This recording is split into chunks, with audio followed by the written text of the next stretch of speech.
Order, order. Well, welcome everybody to the latest meeting of the Environmental Audit Committee.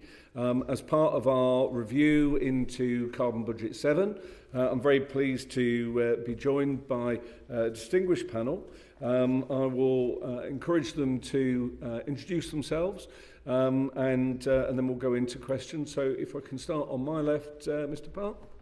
Thank you very much. Good to be here. My name is Toby Park. I'm the Director of Climate, Energy and Sustainability at the Behavioural Insights team. Some of you may be more familiar with BIT as the original Nudge unit that was created in 10 Downing Street. We're now a global social purpose consultancy, but we essentially focus on behaviour change and the social dimensions of policy issues, and my focus being climate and environment.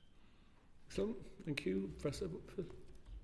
Hello, I'm Lorraine Whitmarsh. I'm a Professor of Environmental Psychology at the University of Bath and Director of the UK Centre for Climate Change and Social Transformations, or CAST for short, where we look at the role that people play in tackling climate change, and particularly things like behaviour change, public engagement with climate change, and so on. Thanks. Thank you. Ms. Cook? Good afternoon. So my name is Polly Kirk and I'm the Chief Officer for Climate, Energy and Green Spaces at Leeds City Council, and in terms of the climate aspect of my role, I have responsibility for sort of the policy side, but also in terms of projects and delivery. Excellent. Well, if I could start with you, Mr. Park, one Toby to another. Can I ask you how big a part you think household choices are going to play in the UK achieving consistency with the Carbon Budget 7 forecast? Sure. I mean, the short answer is quite a lot. As the CCC spell out across the whole net zero journey from now to 2050, a little over 60% of the emissions reductions we need depend on some element of behaviour change. Even the other 38%, which is sort of thought of more as supply side, it's not free from issues of public support and so on. Infrastructure investment, etc., still requires public engagement. I guess the nuance there is when we say consumer choice, household choice, behaviour change, we mean a variety of things potentially. As a behavioural scientist, we tend to think of that in terms of outcomes. So, for example, more heat pumps in homes, you could think of that as a behaviour change.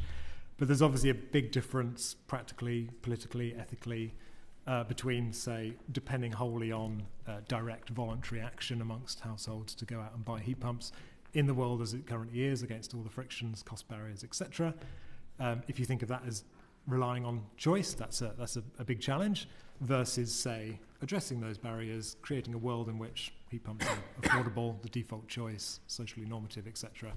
We would still think of that as a behavioural aspect of net zero, but of course there's more or less onus put on individuals in making that choice depending on those political choices. But whichever way you cut it, we have to engage the public significantly on a wide range of the decarbonisation challenges. Absolutely. And Professor Whitmarsh, on the basis of what we've seen so far in the however many years since 1992 and the real sort of push towards recognising climate change and the need for people to make different choices, what lessons do you think we can learn about how easy that is going to be, and what might government want to reflect upon in terms of how it's gone so far?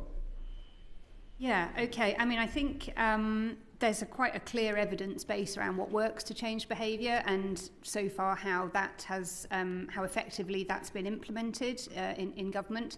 Actually, a couple of years ago, the House of Lords did an inquiry on behaviour change for climate and environmental goals, which also gathered together a lot of the evidence on this.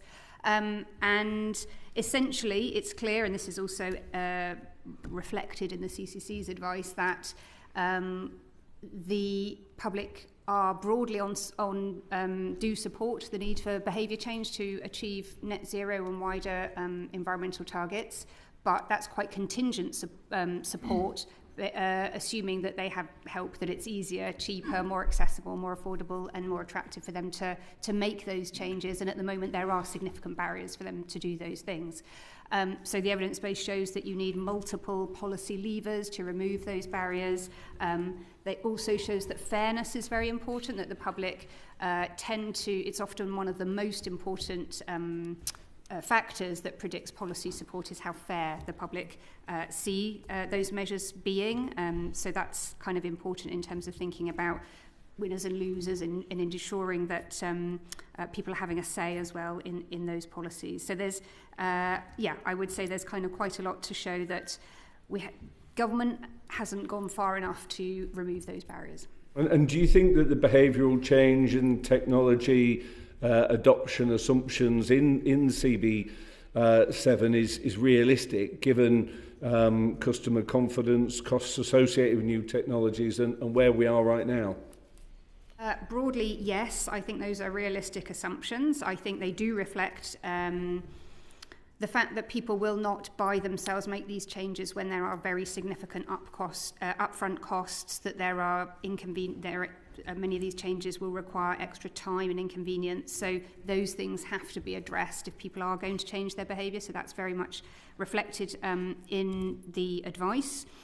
I would say, though, that maybe they are rather conservative in the estimates that they have around what could be achieved through behaviour change, through lifestyle change, and therefore place greater emphasis on technologies, some of which are not entirely proven. There is still scope for them to be developed. So there are uncertainties about some of the engineered removals that they talk about, and they, for example, around flying, there is more emphasis on engineered removals than there is on reducing demand. Yeah.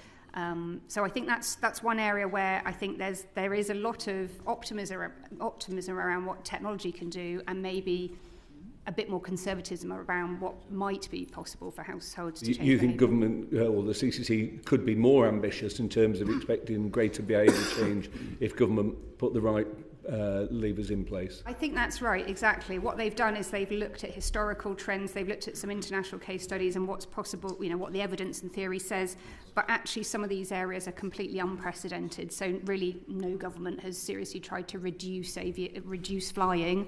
So we don't know exactly what would work, but we do know, and the CCC's own citizens panel shows, that the public is willing to support increased prices on airline tickets to cover the cost of decarbonisation. So I think there's potential to go further in that direction, but I think they've been a bit conservative.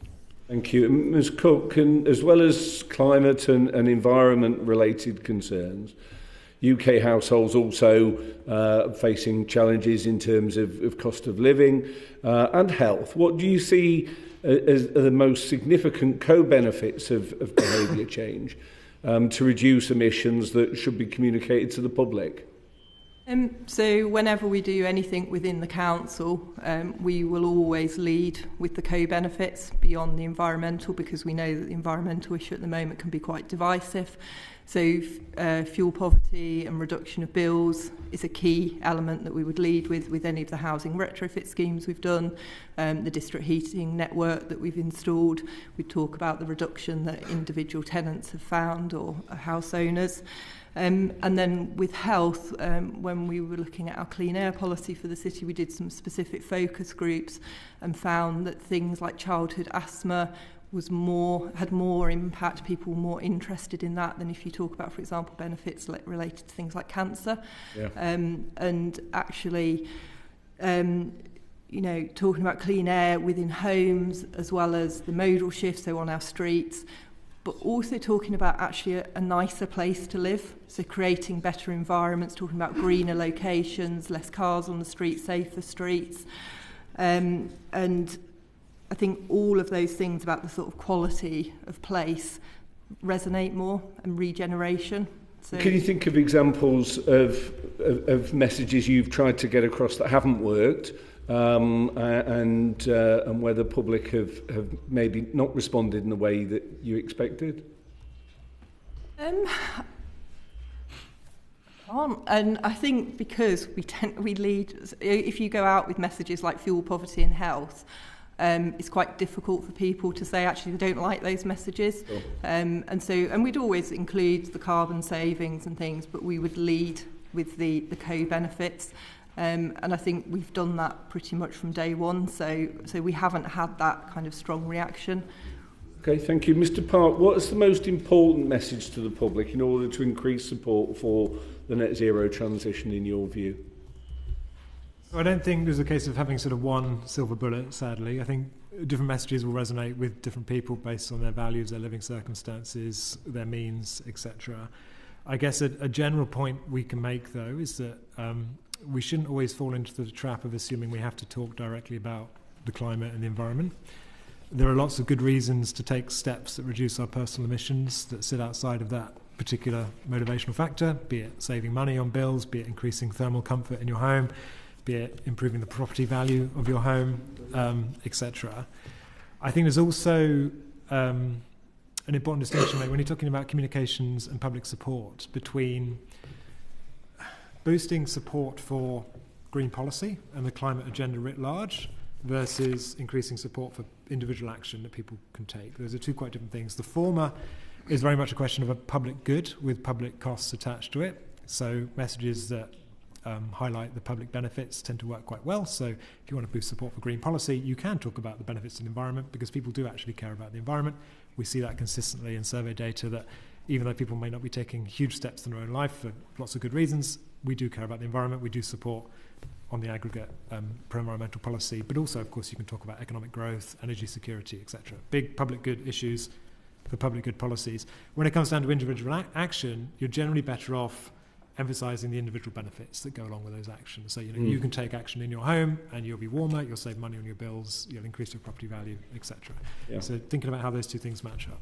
It feels like something slightly from the past, Ms Cook, but I was a councillor at a time when we introduced, I think, firstly a second bin, then a third bin, and initially there was great resistance to it. Over a period of time, people got pretty contented with it, and we aware of what different bins were for, and so on, and seemed pretty much on board. And then suddenly it became a political issue, and people were saying, "Oh, there's too many bins."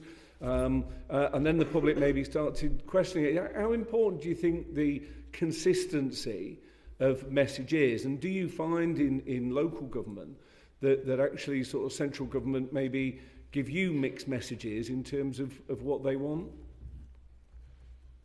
I think some of the changes in policy over the sort of years doesn't help.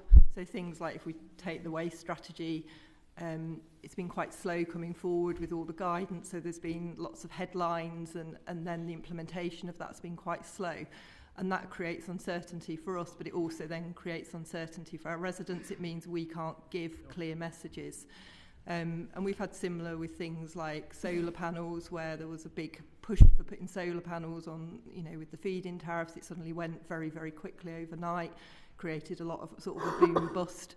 And so all of that does create challenges for us, and things like EV vehicles at the moment, there's talk about different parties having different policies going forward.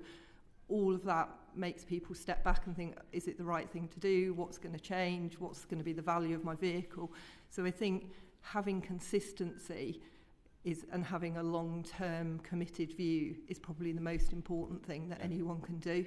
And certainly it would make our dialogue with our residents much, much easier if we were talking from the same page as national government, and quite often local authorities are trying to actually go quicker. If you look at the targets around local authorities, they're actually more ambitious than the national government, because we can see the benefit of doing it, we can see the kind of co-benefits.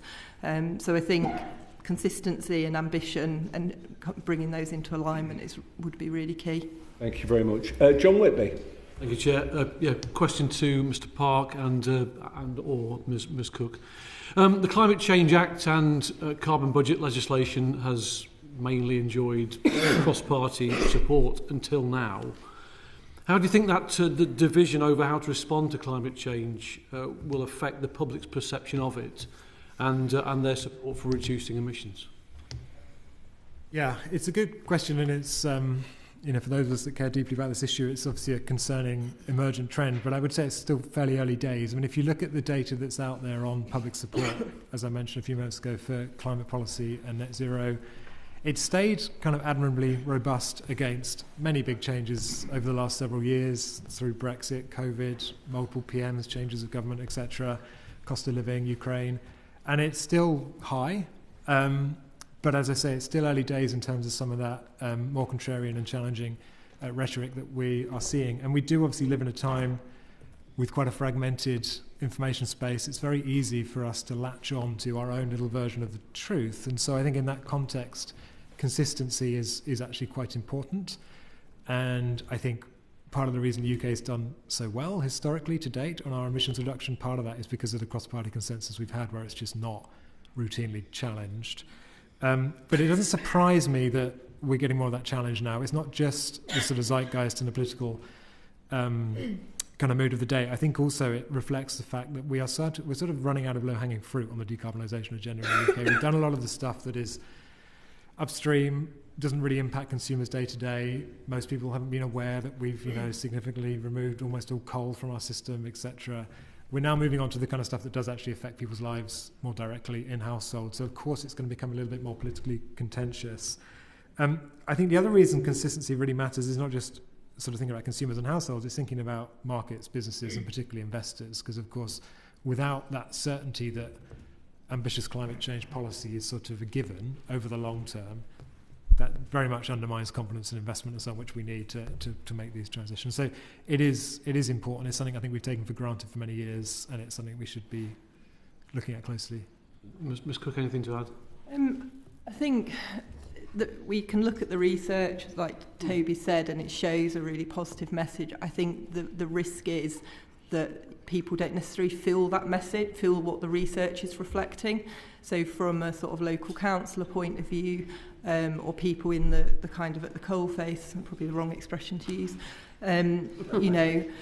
they're feeling that actually there is more negativity than the reality is, and some of those voices are quite aggressive and quite loud, and actually if you sort of look on social media, they dominate, and people won't come back and answer because actually there's a sort of pile on and things. So there's a real risk of things like misinformation, disinformation really taking hold, but it's not. I think the research shows something different, but it doesn't necessarily feel like that, and I think that is a risk, that it kind of blows it out of proportion what's happening at the moment. Just building on what's been said, I think recently, the committee's heard that inconsistent or confusing policy undermines public messaging. How does this affect, how does the public perceive government messaging on climate change? And how does this affect climate understanding and public buy-in? A question for Professor Whitmarsh. Yeah, I think this is an interesting question because actually, we haven't really had much explicit climate change messaging or campaigns from the government in recent years. Although there have been some policies, and actually that is perceived by the public.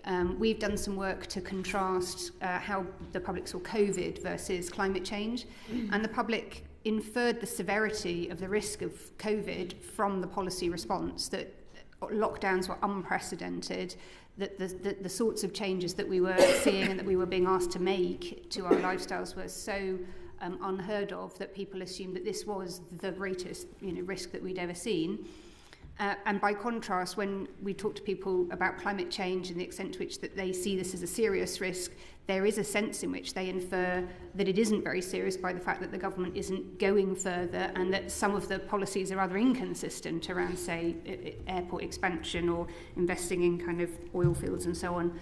So actually that messaging is sort of implicit in the policy measures or mix of policy measures that are coming through. A question to Mr Park. How can climate change misinformation and disinformation be addressed so that public consensus and support can be achieved? Yes, another big challenge. First thing to say, there is quite a bit of mis and disinformation out there, but I think more than that, there's also just, on some issues, a sort of negativity bias that may not fall strictly into the bucket of explicitly mis or disinformation. We did an interesting piece of work, essentially doing some data science analysis on both social media and mainstream media content online, particularly around heat pumps, and found that negatively framed information significantly outweighed positively framed information. In fact, it also outweighed neutrally framed information.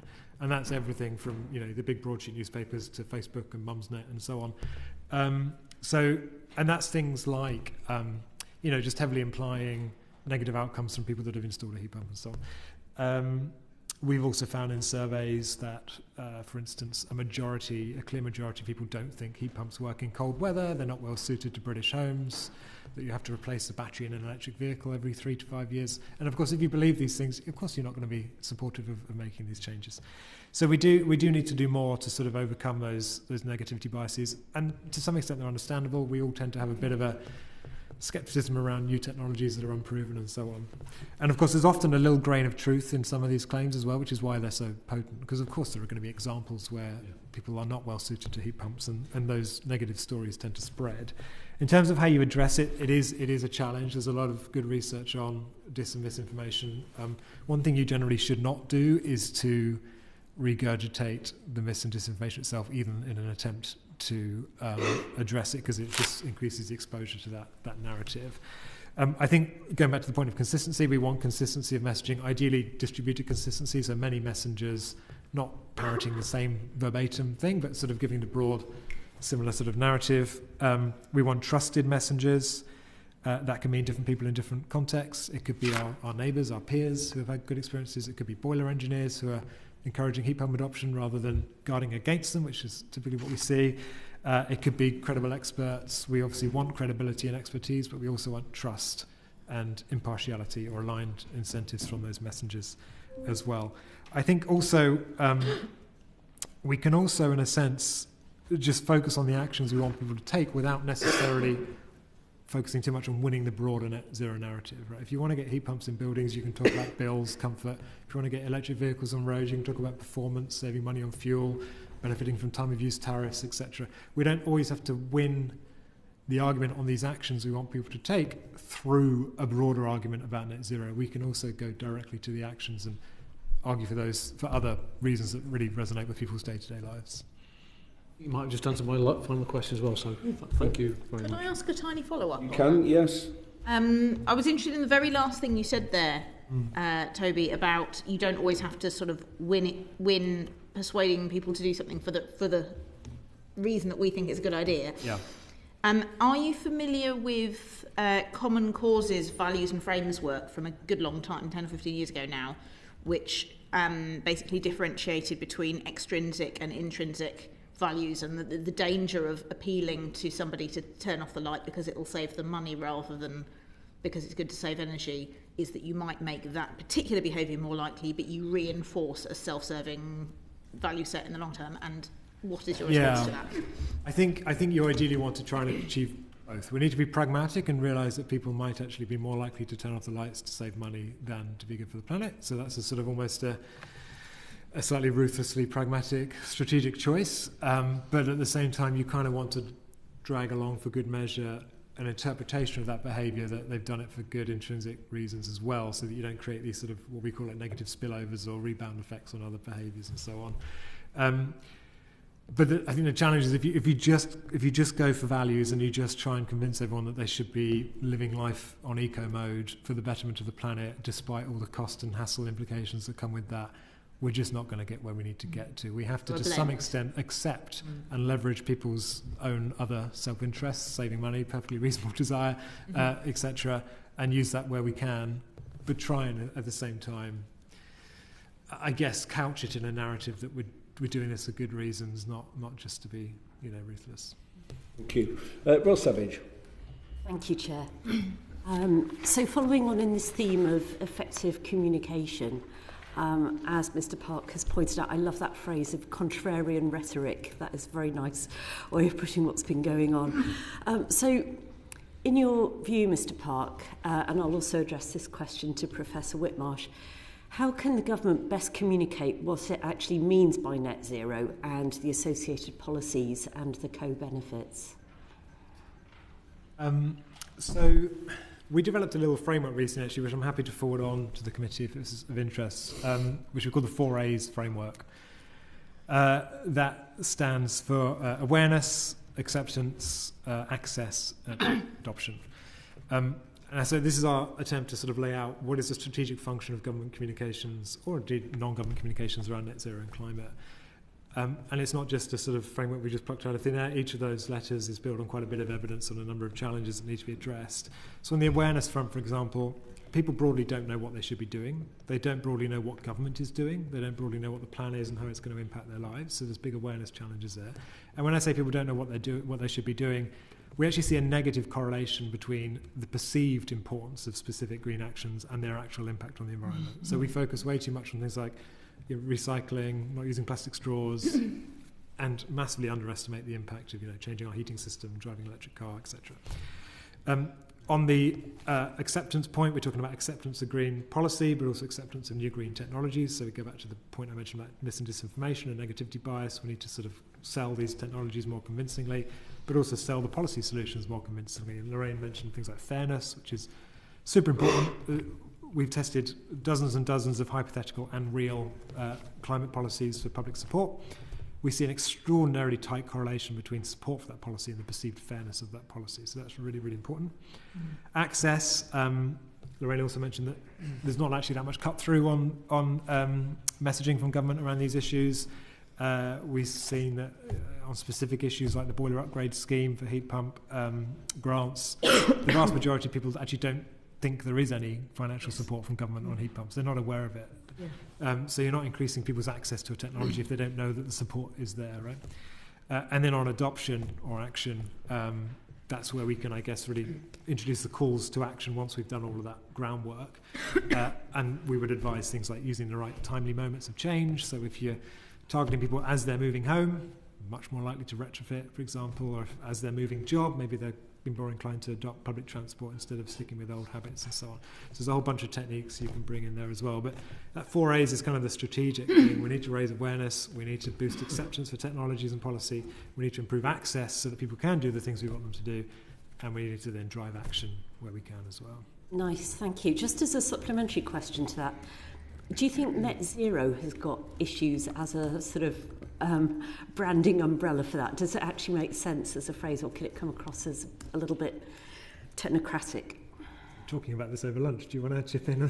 Okay, yeah, happy to. I mean, I think, the evidence is clear that it's not a phrase that resonates widely amongst the public. It is indeed a technocratic kind of phrase.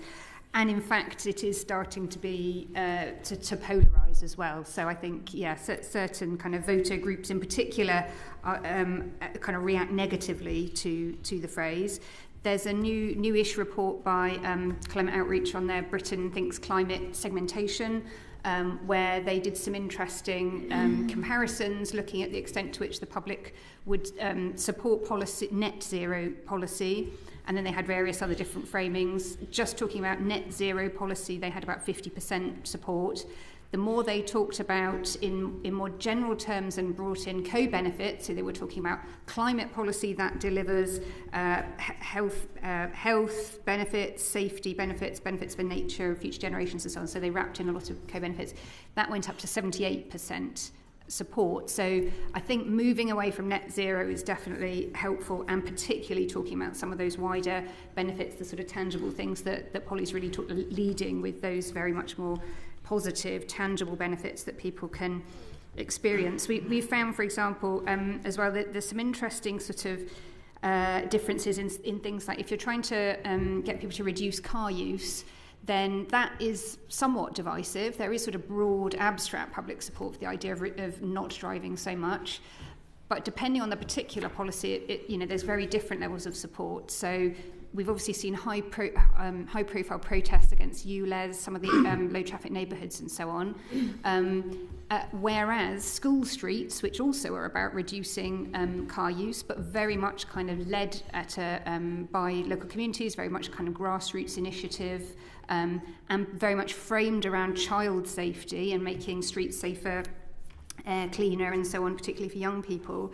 That sort of seems to have a much more galvanising kind of framing that works, even though the outcome is sort of similar to these policies that are differently framed. So I think it really matters what benefits you're emphasising, but also kind of who is sort of initiating and leading and involved in some of that decision making, and the more kind of grassroots involvement helps a lot. Very helpful, thank you. Another question coming back to Mr. Park. What forms of communication have you found to be the most effective? And also, what are the trusted voices, the trusted messengers that should be delivering this message? Yeah, I sort of started to allude to this earlier. I think trusted messengers are really, really important. We talk a lot about messenger effects. You know, the identity of the messenger is often as or more important than the content of the message almost. But it will vary depending on the context and the people you're communicating to. So trust is really important. And when I say trust, I guess we mean some sense of impartiality or aligned incentives, so people don't think there's an ulterior motive. Credibility might come from recognised expertise or personal experience and so on. So there could be, you know, if you're, say, talking about retrofitting your home for the purpose of saving money on bills, you might want to look to the likes of Martin Lewis or people who are respected in that space. That, of course, will be quite different to if you're trying to encourage people to get an electric vehicle and you want to address people's concerns about performance or range or whatever. That might come from a different voice. There's also this term convert communicators, which is a quite a cute idea that's been shown to be effective, where if people like you have maybe gone on a transition or a journey, previously a bit sceptical about heat pumps, but then you decided to get one and it's amazing and so on, that makes for a very compelling, credible messenger. And I think also it's interesting to think about how you leverage these kinds of messengers. It's one thing doing a sort of conventional campaign and maybe paying to use a celebrity's face, but you can do other things as well, like, you know, refer a friend scheme ideas for grants for electric vehicles, for example. The reason being, the most likely people to be the next batch to buy electric vehicles are probably more likely than average to know someone else who's already got an electric vehicle. So you can use those networking effects and so on. We've also done some work encouraging boiler engineers to install their first heat pump for free. We pay for the heat pump. They do it in their mum's house, whatever. Because those individuals are often a little bit sceptical about heat pumps. They've been installing boilers for 40 years. Actually giving them that first-hand experience can, you know, create those convert communicators. Or indeed, like our colleagues at Nesta, our partner organisation, have created a sort of visitor heat pump scheme where you can go online and find a heat pump that's been installed in a house within a kilometre of your house, go and visit, have a chat with those people, learn about it, etc. So using those kind of messages in perhaps slightly more creative ways can be really important. Great, thank you very much. Professor Whitmarsh, the Climate Change Committee has come up with 10,000 different property archetypes, a mind-boggling number, in their pathway. So that's quite a range. How can communication be made most effective across that range of archetypes? They make use of those archetypes, and the other thing that they do as well is disaggregate households by income type as well. So they have the sort of person A, person B, person C, and they're representative of the bottom, middle and top 20% of income groups in the UK.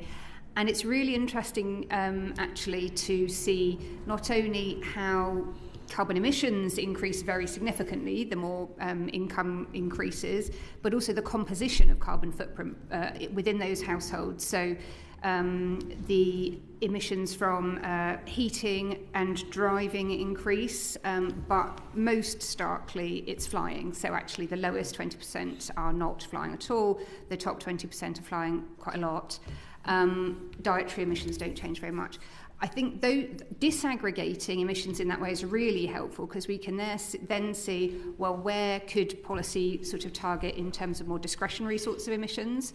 And so flying is an interesting case, and it came out again, as I say, in the CCC's Citizens Panel, that actually there was greater acceptance for consumers themselves to be paying more for airline tickets, because they could see that was a behaviour that was more discretionary, and that, you know, that people who were doing more flying are polluting more. So the polluter pays principle tends to be something which we see as important in acceptance.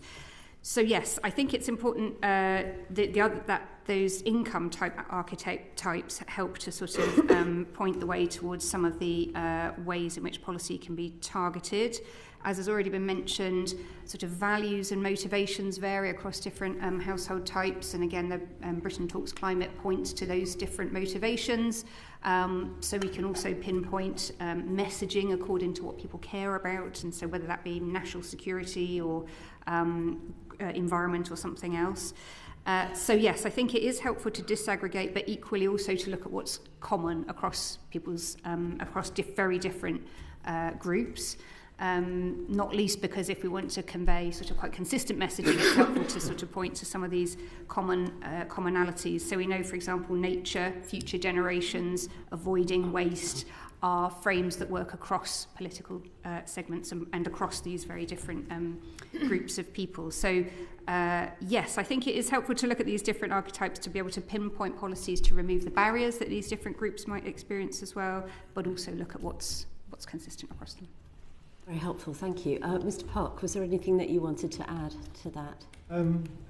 I guess all I'd add is I think this exercise of segmenting is really valuable because, as Lorraine said, you can really sort of pinpoint and tailor policy, support, communications, etc. to align with values and circumstance. I think sometimes segmentation exercises lean very heavily on distinctions in people's attitudes and values, which is great, that's an important part of it, but it's also really useful from a behaviour change perspective to think about how people differ in terms of the specific barriers they face to the behaviours we want them to adopt. I've already mentioned people that move home, for example, so you wouldn't typically think of like home movers as a segment necessarily, but actually people who are moving home, they're often getting a mortgage, so they've got access to low-cost finance if they want to, get a green mortgage extension to pay for retrofits, heat pumps, etc. They're probably thinking for a brief moment in their life about sort of long-term value of property and investment and so on. They might be doing some light-touch renovations and redecoration anyway, so disruption in the household is less of a problem and so on. So these moments in people's lives that are quite precious windows of opportunity.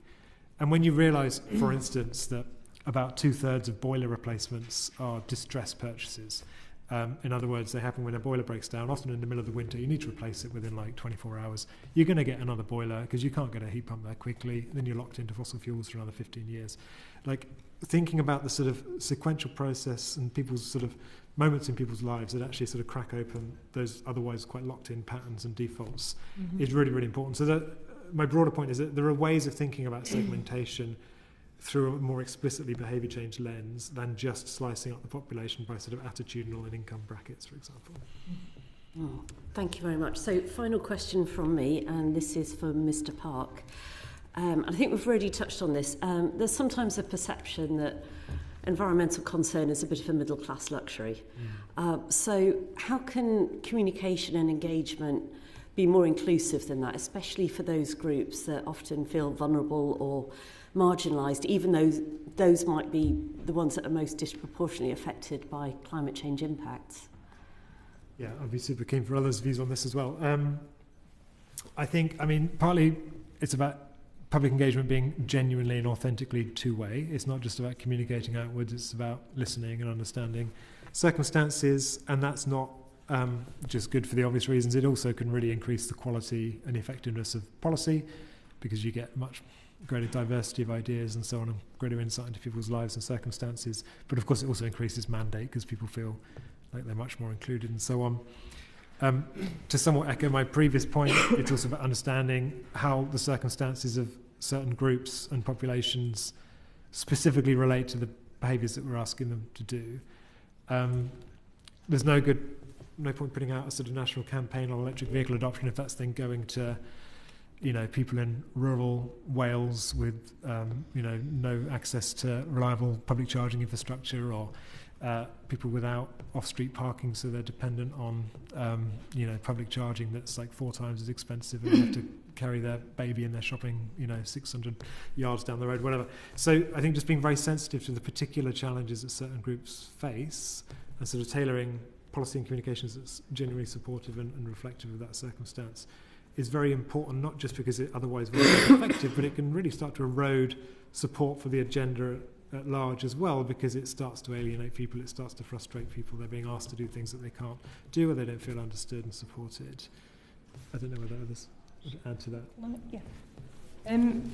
I suppose when we first declared a climate emergency for the council back in 2019, we did something called a Big Leeds Climate Conversation. We did the typical sort of online consultation, and then we did something where we went out to different groups. We went to things like Pride, we went to the Carnival, and all different face-to-face events. And what was really interesting was the difference in representation between the two surveys. So the one where we'd gone out and made that additional effort and kind of went to where people were we got views of it was representative of the population of Leeds. When we expected people to come to us and to show interest, it wasn't, and it was so stark, the difference between the representation. So I think thinking about how you reach people is critical. And we've mentioned about trusted voices. In most of our communities in Leeds, there will be a third sector organisation who is really active, doing lots of different things around food poverty or whatever that community needs. So actually working through some of those third sector partners or working through schools can play a really big role in communities is definitely the way. And in some places that may be the local authority, but it will depend. So. Excellent. Thank you very much. Thank you. I'll bring Manuela in and then come back to you. So Manuela Pertagala. Thank you, Chair.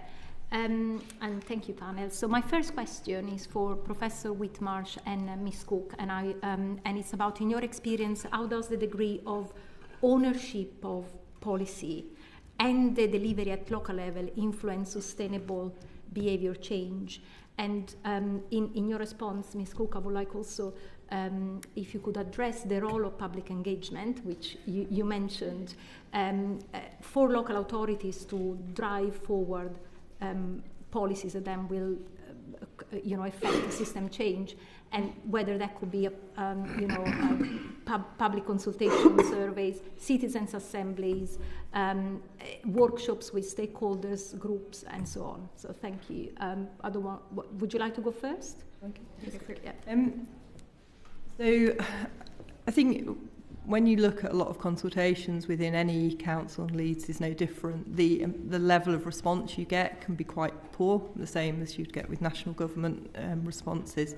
So I kind of was racking my brains before I came in here and thought about where we've done something where the consultation's been really sort of successful and why. And so back when we were doing sort of clean air, looking at sort of clean air zones and things, we did so many face-to-face consultations, but the difference with that was it was impacting on quite targeted groups. So it was things like taxi and private hire drivers, it was the HGV sector, it was the bus sector. And so with that, it was easier in a way to do that outreach and talk to all the different individuals. And actually with that, it meant we could design sort of support packages, and we went back a number of times. I think the challenge is the resource and the intensity of that and the cost of doing that. I suppose you have to reflect on how practical that is. We definitely got a better outcome and a better result because of doing that, but it's not always practical. The other thing that we found is, so going back more to a domestic setting, so for example our district heating network, our first 2,000 customers were social housing tenants in multi-storey blocks. And there was no cost to them, there was a bill saving, and yet there were still multiple people who didn't take that up.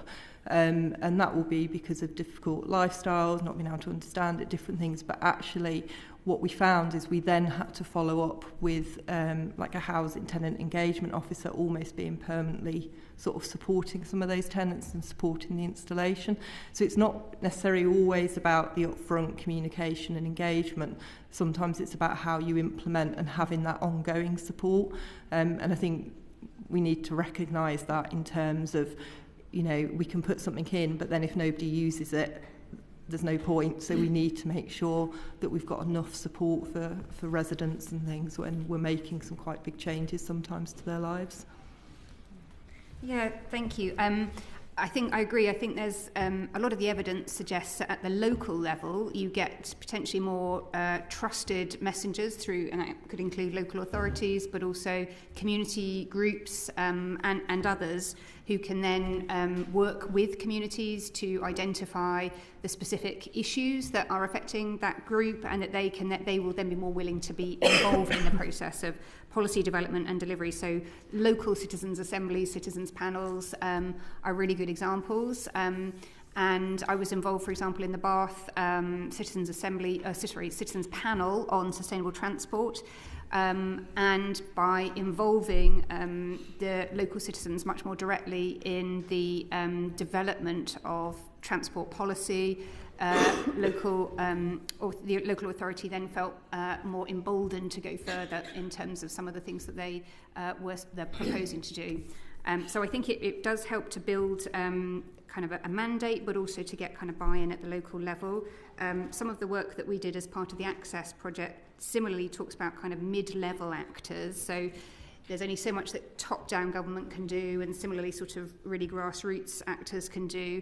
But local authorities, community organisations, employers, schools and so on, they're really trusted messengers, but also they also understand the local kind of needs and can involve people in place-based delivery of climate policy. So I think there's a lot of power in that local level. Yeah.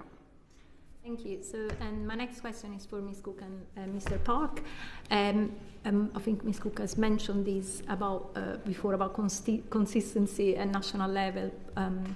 Many of the levers that shape everyday behaviour, such as electricity pricing, fuel duty, building standards and regulations, and rail fares, sit at national level rather than local level. So how do areas of misalignment between national policy and local delivery capacity affect behaviour change on the ground? Mr. Park.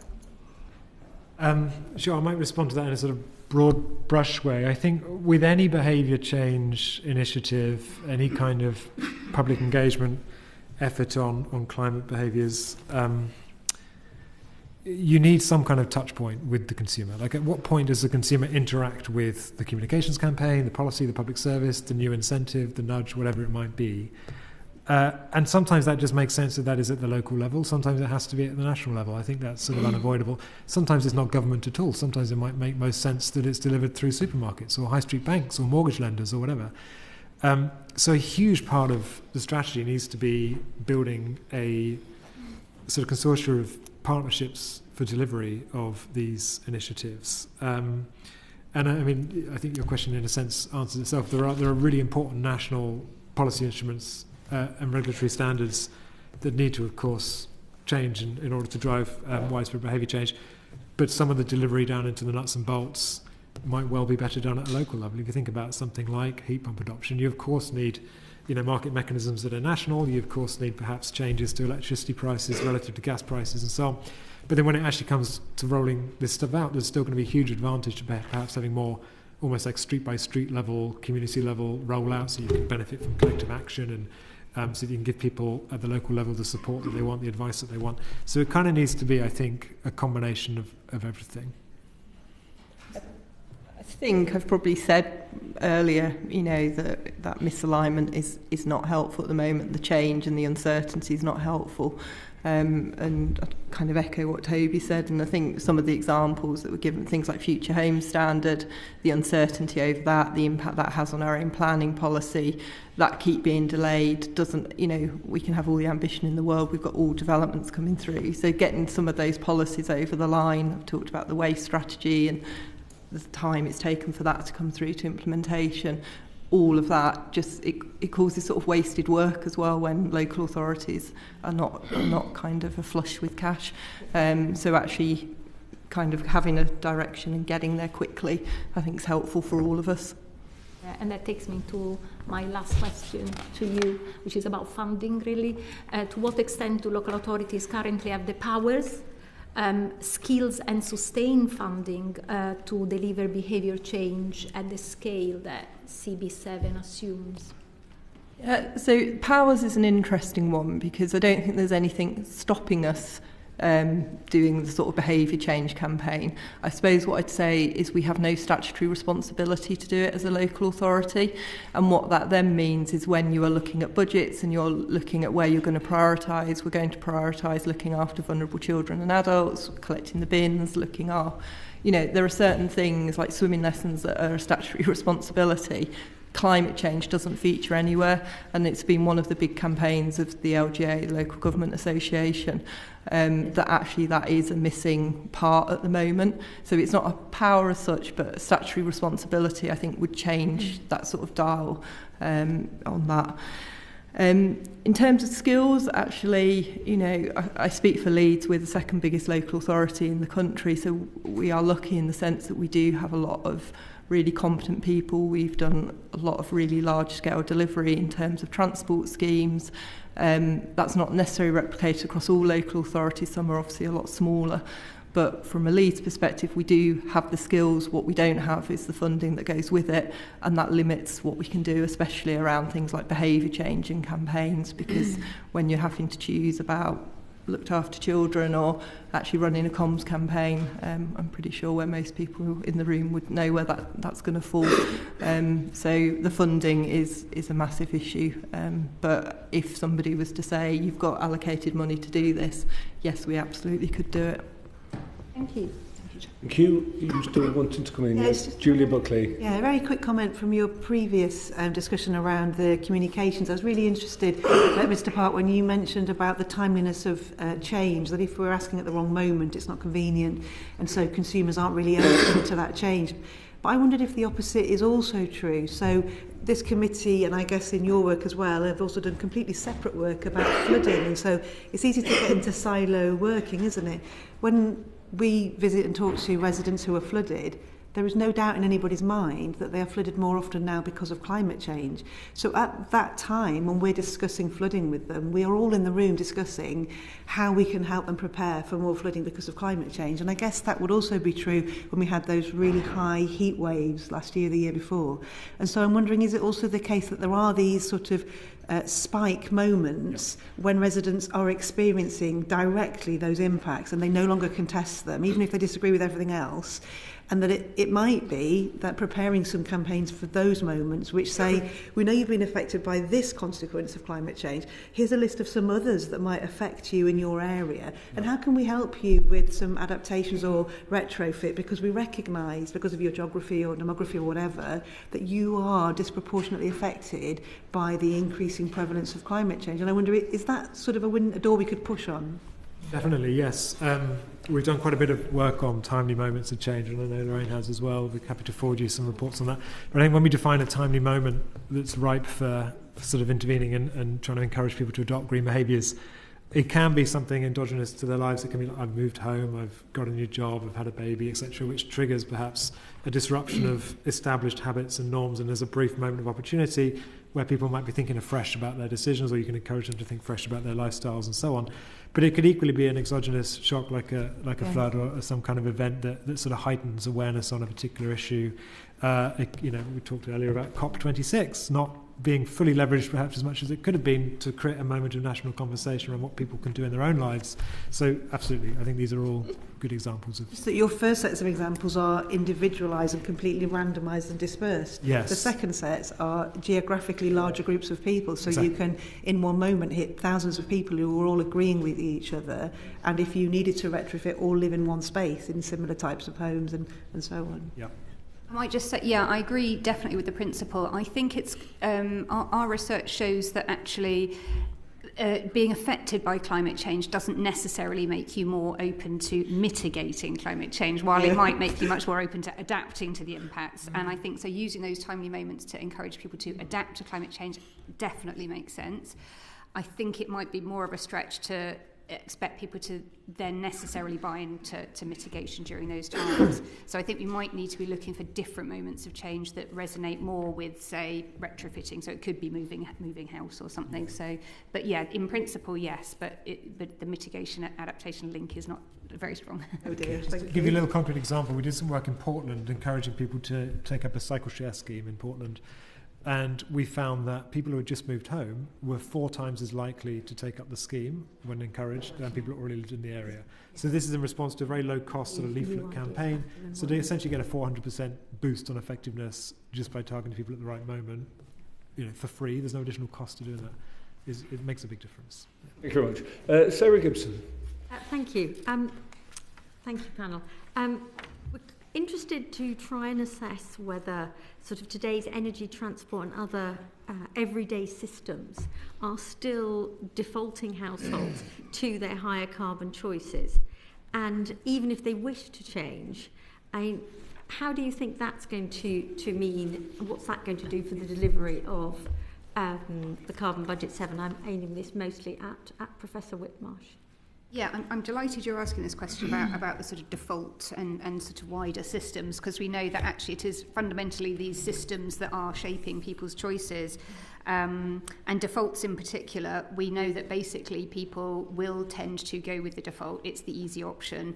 One of my favourite studies actually is a study that was done with about 250,000 Swiss energy consumers, where they looked at what proportion choose to opt in to have a green energy tariff, and it was about 3%. When they were moved as a default onto the green energy tariff, about 90% stuck with that for at least 4 years, even though it was costing them a little bit more to have that green energy. So from 3% to 90% is an enormous effect of that default. And we see this in lots of other areas around kind of food choices, and so the availability of plant-based food and so on. Kind of people tend to choose what is available, what's easy, what's particularly what is the default. So it's hugely important.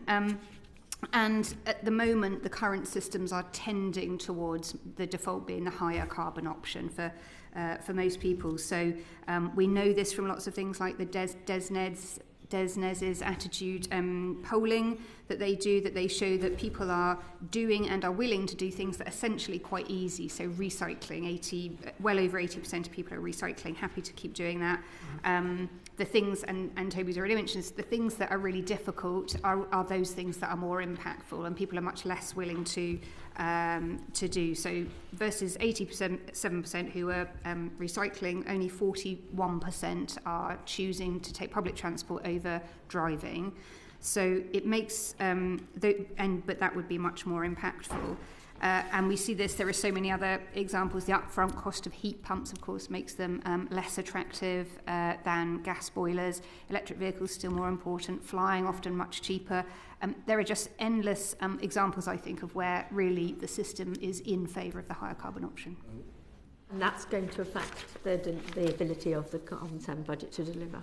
Yeah, absolutely. Yeah. And it is, I think it is, to some extent recognised in the advice from the CCC. They do talk about removing those upfront costs or reducing them. They recognise the importance of changing these kind of systemic barriers, but at the moment they are very much there and problematic. So, moving on, my next question is for Mr. Cook Ms. Cook and Mr. Park, and it sort of follows on a little bit from Mr. Park's point about cyclists and people moving in. Is that the 7th carbon budget assumes that there's a large modal shift away from cars. And certainly I represent a rural constituency, and the speculative development that we have seen moving people into areas where the possibilities for any type of active travel is almost impossible, and we have very poor rural public transport. So, with that thought in mind, how far do you think the sort of current town layouts and transport systems actually support that sort of practice of modal change away from cars? I slightly preempted my views on that, but I will let you contradict me, hopefully. Do you want to go first? So I suppose in Leeds we have a transport strategy where the strapline is something along the lines of the city where you don't need to have a car. And we would have people similar to yourself who would say that there are parts of the city where that's more challenging, so places like Wetherby and things that are more outside, don't have the train link. But as a whole, there's been a lot of work done within the city to improve the connectivity between cycle infrastructure. But it has taken sort of hundreds of millions of pounds to do what we've done in terms of segregation of cycle infrastructure and to start that connectivity, to make junctions better, to make it more pedestrian friendly. And I suppose one of the challenges, again, coming back to funding, is there's not that sustainability of funding to allow that long-term vision and plan to say in 10 years' time, this is what the city will look like. We might know what we want it to look like, but we don't know whether we'll have the funding to do it. And also things within Leeds, the big kind of elephant always in the room is the tram, where there's we don't have a tram system. We're the biggest city in Europe that doesn't have a tram system, and so there's barriers like that where there is kind of quite a reliance on national government to support, and things like the rail network as well. So there's bits of our infrastructure where we've made massive improvements, and it's certainly going in the right direction. But what you also tend to find is you can go into the city centre. It's very difficult to go from east to west, and then you end up having to go into the city centre and back out, which then, from a time perspective, or if you need to pick up children or do something else, that makes it very challenging. So I think there's a lot of work going in the right direction. There's a lot more work that still needs to be done. Probably easier in city context than the rural context that I was thinking of, where we have all those problems multiplied by distance and less people. Mr. Parks, do you? Yeah, I think this really gets to the heart of probably one of the most important points we can convey to you today, and just echoing some of Lorraine's points a moment ago.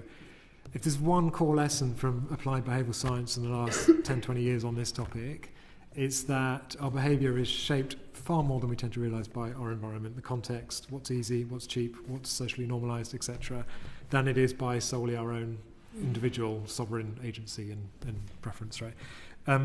And transport is almost a perfect example of that, because, of course, it is literally a physical environment that imposes all sorts of constraints and incentives on our ability to make choices. Getting people out of cars is undoubtedly one of the tougher behaviour change challenges that we in this space deal with. It's a default to use the car in so many ways, some places worse than others. As you say, the rural-urban divide is very stark. I think it's realistic, and I believe the CCC reflect this, that you just need a different strategy, in my view. Rural, urban. Urban, go big on public and active travel. Rural, go big on electrification, and inevitably we're still going to be using cars much more, I think. I mean, you could move away from that, but it becomes extraordinarily expensive. So it's very hard to get people out of cars for a number of reasons. I mean, it's a personal habit and norm for many people. Once you own a car, the marginal cost is very cheap. There's a sort of first mile problem. We've probably all heard of the last mile problem, but the first mile problem is that, like, what's the first thing you do when you're starting a journey? Picking up your car keys on the counter and walking outside and getting in the car is dead easy compared to, say, walking, 500 yards to a bus stop in the rain or whatever.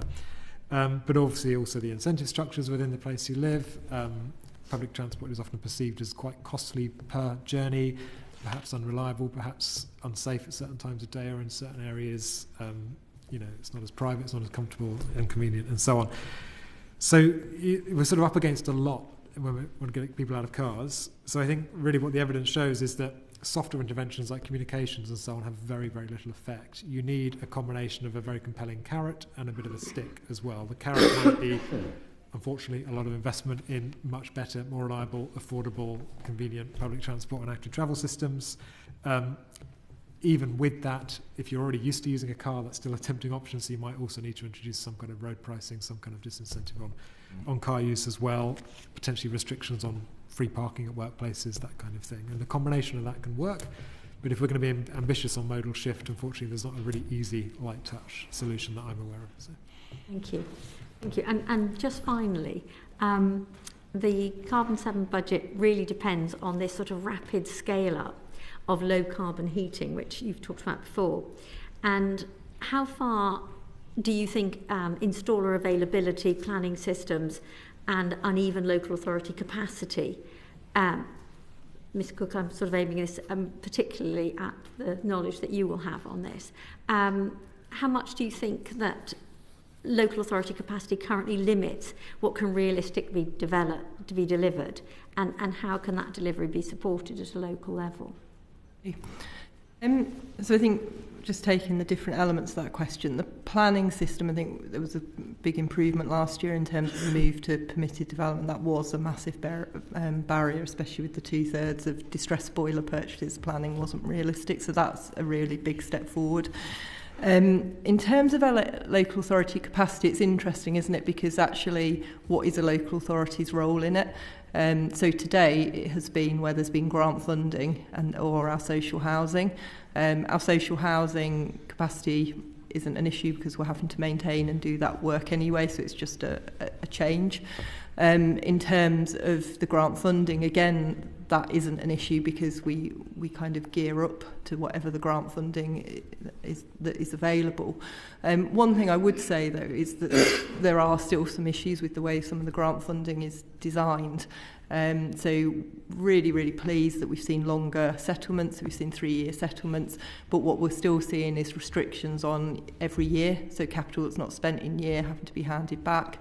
And rather than allowing kind of that ramp up and things. So I think there's still ways the schemes could be better designed. There's still not as much co-design happening with local authorities as should be happening. There's a lot of things just being handed to us as a fait accompli.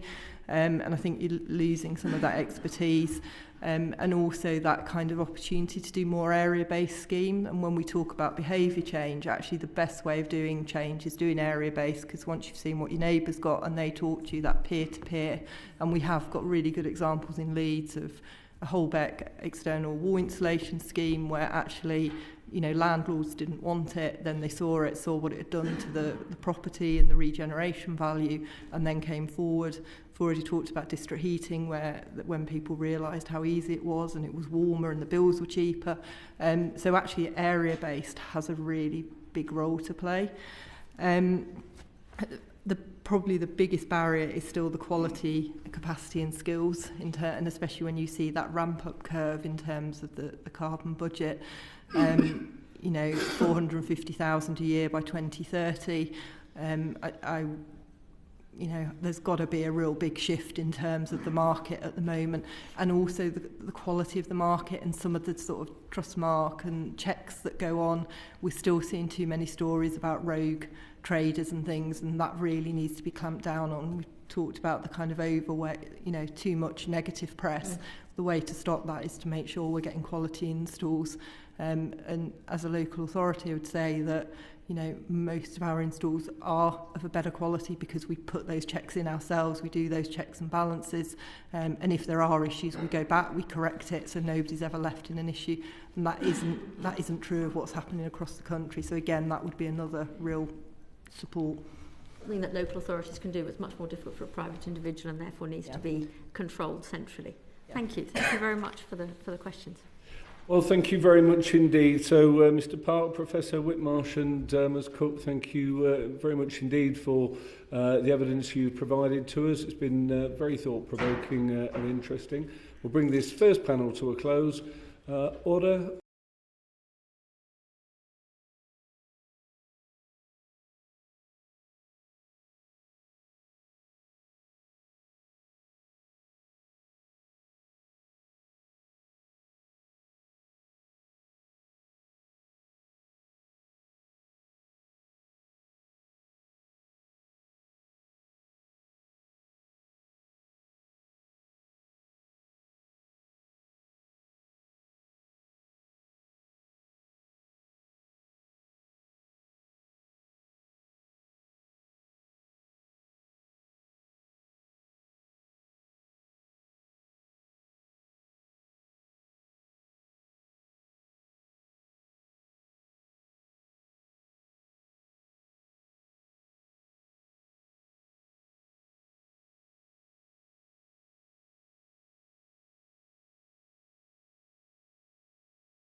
Order. Well, welcome everybody to the second part of our session today, where we will be hearing from Mr. Topping and Ms. Pinchbeck from the Climate Change Committee. I think you probably need no introduction, so we'll get straight into it.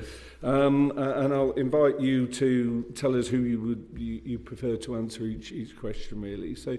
Your advice for the 7th carbon budget presented just the one balanced pathway.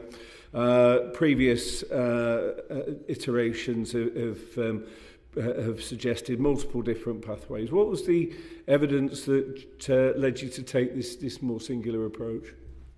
Yeah, I'll take that one, Chair. There was a few things. I think perhaps the first one is that we're now giving advice over a shorter time period. Obviously, each budget, the pathway to 2050 shrinks by 5 years. And in particular for this budget, a lot of the key actions are based on technology where the level of uncertainty is low now. So 60% of the reductions are based on electrification, so renewables, EVs, heat pumps. There's no huge technological uncertainty there. Towards 2050, you do start to get to some uncertainty. So that's the main reason. The other thing we felt is that actually the way that most people engage with the pathways is to focus on a particular sector that they're interested in. So we will hear people say that our balanced pathway is over-ambitious on sustainable aviation fuel or not ambitious enough, which we think is a sign that we're getting the balance right. But that's the way most people engage with the advice. And I think the final thing I'd say was we felt that the real value of the scenario approach is when you get into the real detail of all three, but then it's really again at a sectoral level, and we've been able to use the team's resources to look a bit more at levels of uncertainty within sectors and contingency, and we think that's actually more value overall. So one central balanced pathway and then contingency around specific sectors. But I say the main reasons are much less uncertainty because of a shorter time scale, and most of the technologies needed to 2042 now much more certain than they were 5 years ago. And alongside the Climate Change Act commitments, the UK is obviously party to the Paris Agreement and subject to the International Court of Justice advisory opinion on the obligation of states in respect to climate change. To what extent do your modelling and assumptions consider the UK's fair share of emissions and its expected contribution to a just transition?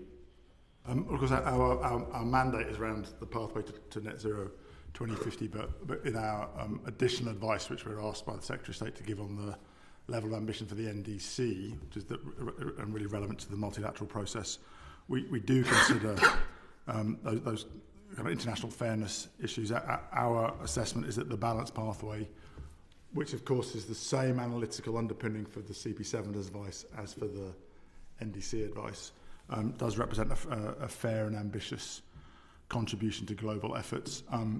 As you know, I was in Belém for COP 30 this year, and I would say that there's a very strong sense that the UK's NDC is both fair and ambitious. Of course, not everyone will agree with that, but it's one of the leading NDCs amongst a group of over 100 countries who've now committed to net zero by mid-century.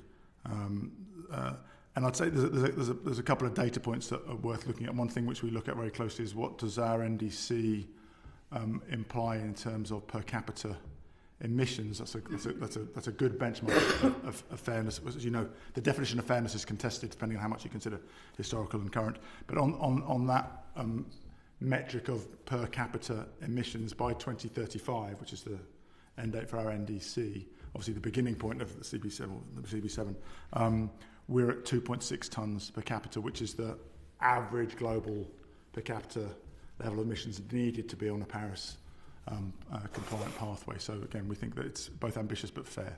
And we're all conscious that the sort of certainly UK political consensus on climate change is under threat like never before. To what extent does your committee consider that political landscape when determining the deliverability and the recommendations you make on the balanced pathway? Well, we're not we're not asking political advice, we're giving policy advice. So we look at the policy landscape. I recognise there's a nuance there, but we look very carefully at technological maturity and costs, at the economics of investment and benefit. But we're also very aware that we're giving advice to make policy in a complicated transition. So increasingly we've been looking at including insights from the behavioural sciences, because we're giving advice to policymakers who have to make policy which is going to land with the citizenry. So actually for CB7 we've significantly beefed up the social science research sources. In particular, as you may know, we ran a citizens panel, getting insights from a broad cross-section of citizens on how they see issues like fairness in different parts of the pathway. And we've also done a lot of work. I think the team's done some really innovative work. You may want to say more about it, Emma.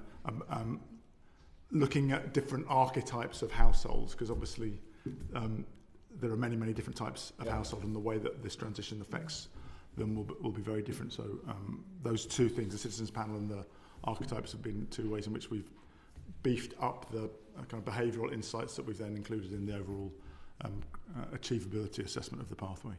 Yes. You want to come in on that? I suppose just to build on that and to really nail down the question, the process, we've got very clear guidelines in the Climate Change Act for what we consider economic and social factors, and the aim of our analysis is to give you a sense of whether that end number is feasible to deliver. Ultimately, that's what all 400 or so pages are for.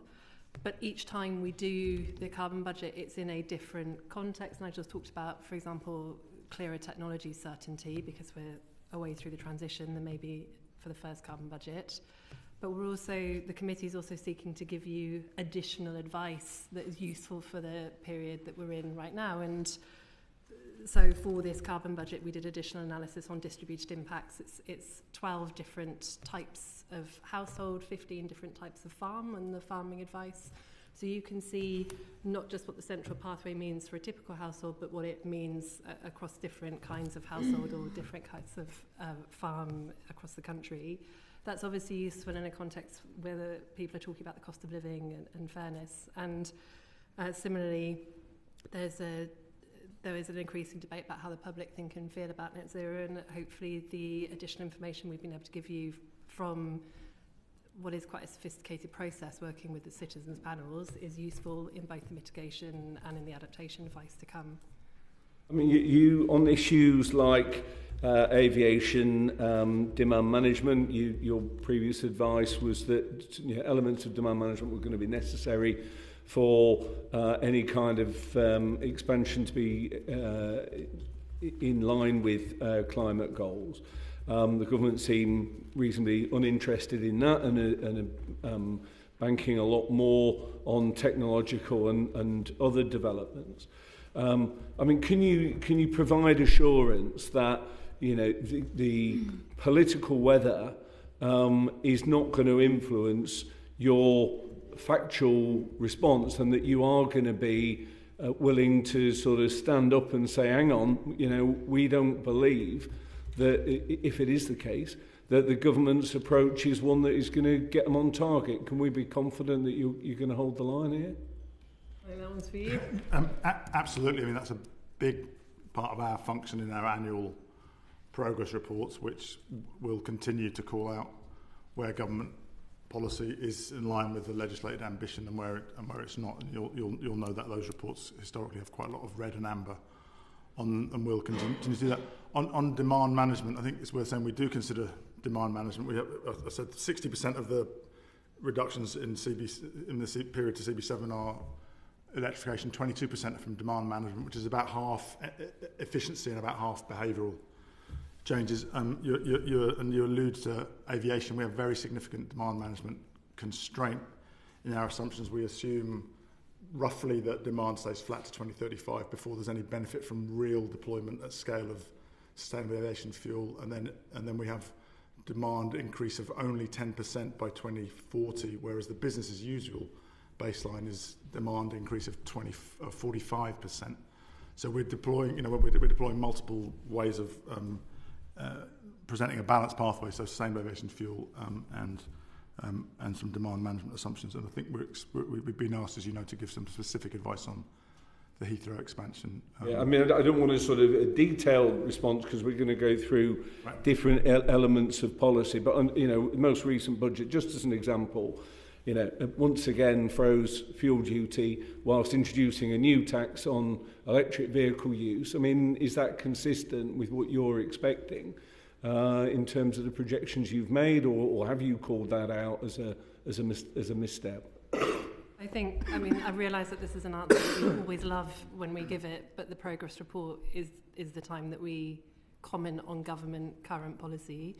We will be looking at, amongst other things, announcements in the budget. We've got the government's Warm Homes plan to come. The committee has never shied away from saying where there is a gap in government policy, but that report is coming in the summer, so I'm not going to prejudge what we're going to say in it. Your question is, for Nigel and the committee, do they have a problem talking about when the government is falling down? No, I wouldn't say that they've not done that in any of the progress reports. And just to pull an example from the adaptation world, for example, the adaptation progress report was blunt on government progress on adaptation, which is that we said it simply wasn't good enough. We hadn't made progress really anywhere across the economy from the last time that we assessed progress. So I don't think that is a concern that parliamentarians should have in terms of us doing our audit function for you. Thank you very much. Julia Buckley. Thank you, Chair. And just following on from that, the former government's delivery plan for previous carbon budgets resulted in a High Court ruling that deemed it unlawful and inadequate. So does the current government's response to your advice to date, including the recent carbon budget and growth delivery plan, does it give you confidence that the UK can deliver the recommended 7th carbon budget? Well, I think that you'll have seen that in our last progress report we saw some positive signs compared to the previous year.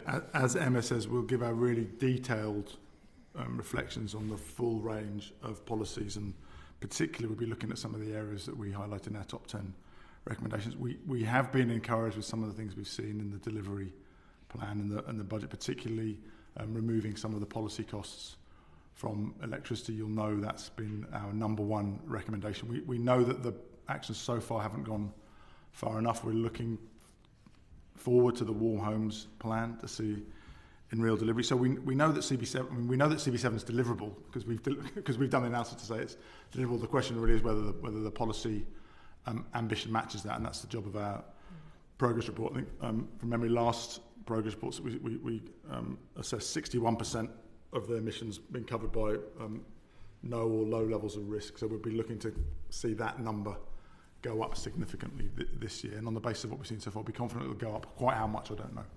Okay, and we're aware that you've repeatedly pushed on that electricity price. Yeah. And so I'm sure that you are pleased to see not just the 150, but also addressing that imbalance between electricity and gas. Yeah, it doesn't address imbalance nearly enough.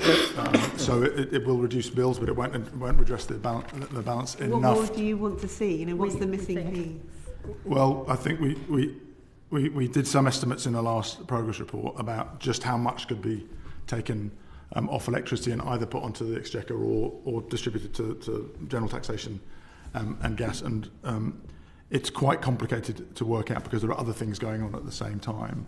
And as I say, when we have the full Warm Homes plan, that'll be in time for us to do that full analysis. And when we give you the progress report in June, we'll be able to say what's been helpful and how much more there needs to be done, and we may break that out a little bit more in a bit more detail. Than about yourself, Ms. Pinchbeck, do you think it will help address one of those barriers around costs? So I think, again, the answer to some of the is government policy enough to keep us on track is to do with what we'll say in the progress report, and not having Warm Homes plan, it's hard to give you that information. I know that is hyping this an answer you really enjoy. However, what I wanted to do is say I think there are two issues at play. One is getting bills down for people at a difficult time, and I think we have historically said that would be a good thing to do. So we have welcomed the action government has taken in the budget in that context. For the for the CCC, what's important is the ratio between gas and electricity prices, because the evidence is from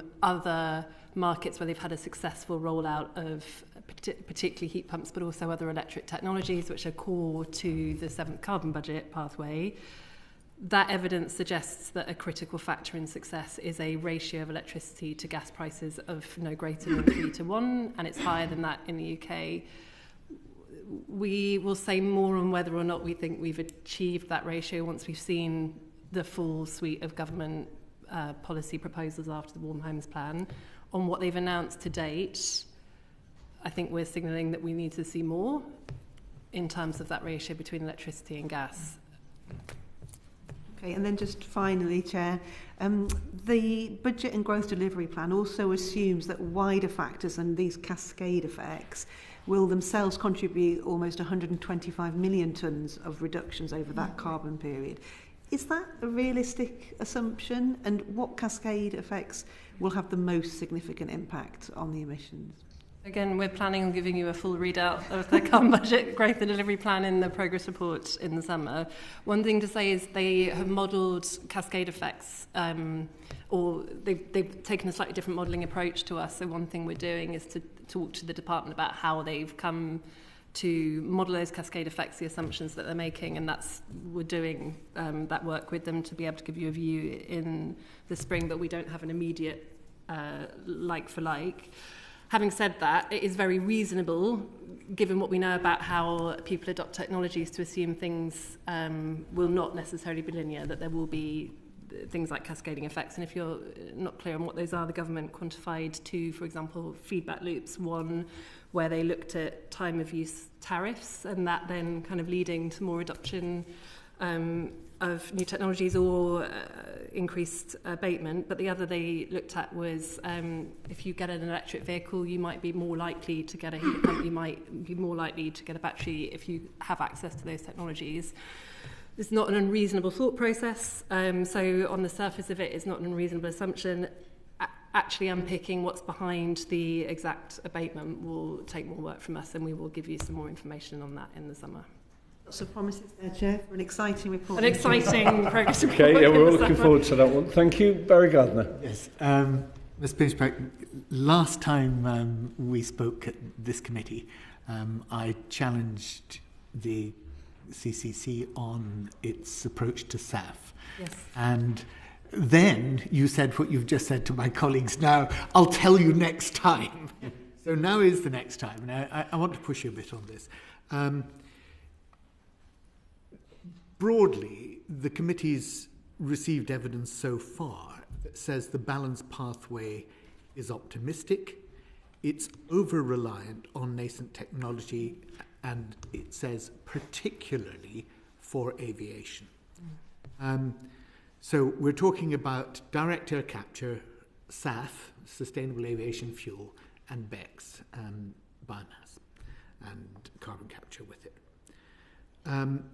Do you accept the criticisms that previous witnesses have made of your over-reliance on those technologies?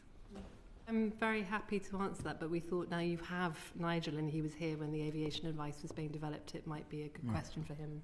No, don't accept that criticism. Welcome it, don't accept it. I think just to say that we're techno-optimist is to have not read the very detailed approach we take to how we think about technology. It's interesting, the 3 technologies you talk about are 3 which are less mature. I talked earlier about... Yeah, you did, yeah.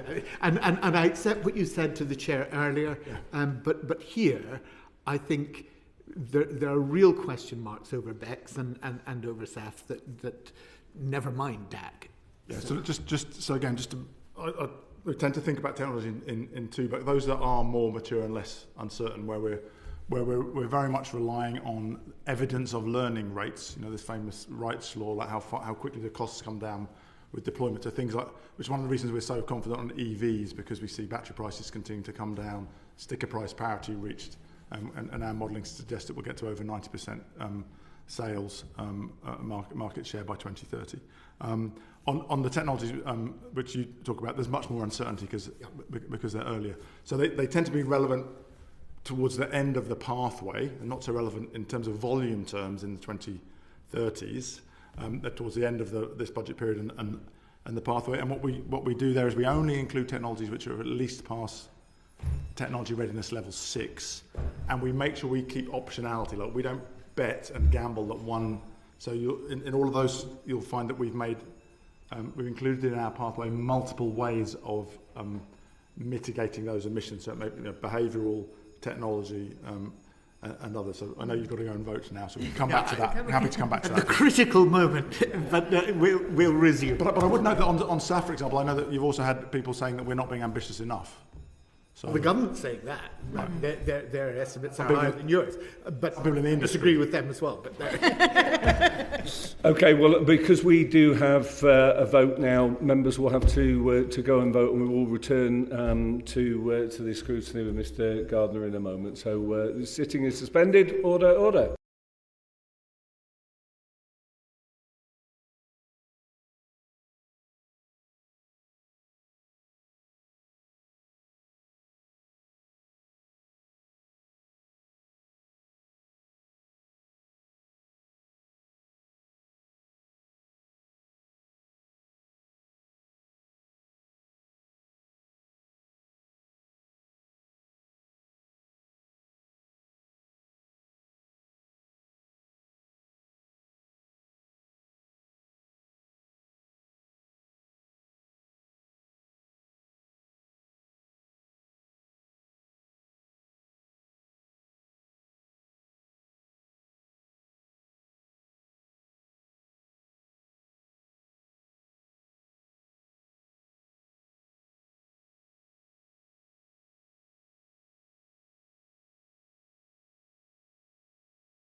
Order. Well, I unfortunately cut off my colleague Barry Gardner in his prime, so now we are back. I will go back to Barry. You know, that's the nicest thing anybody's said to me for a long time, Chair, that I'm in my prime.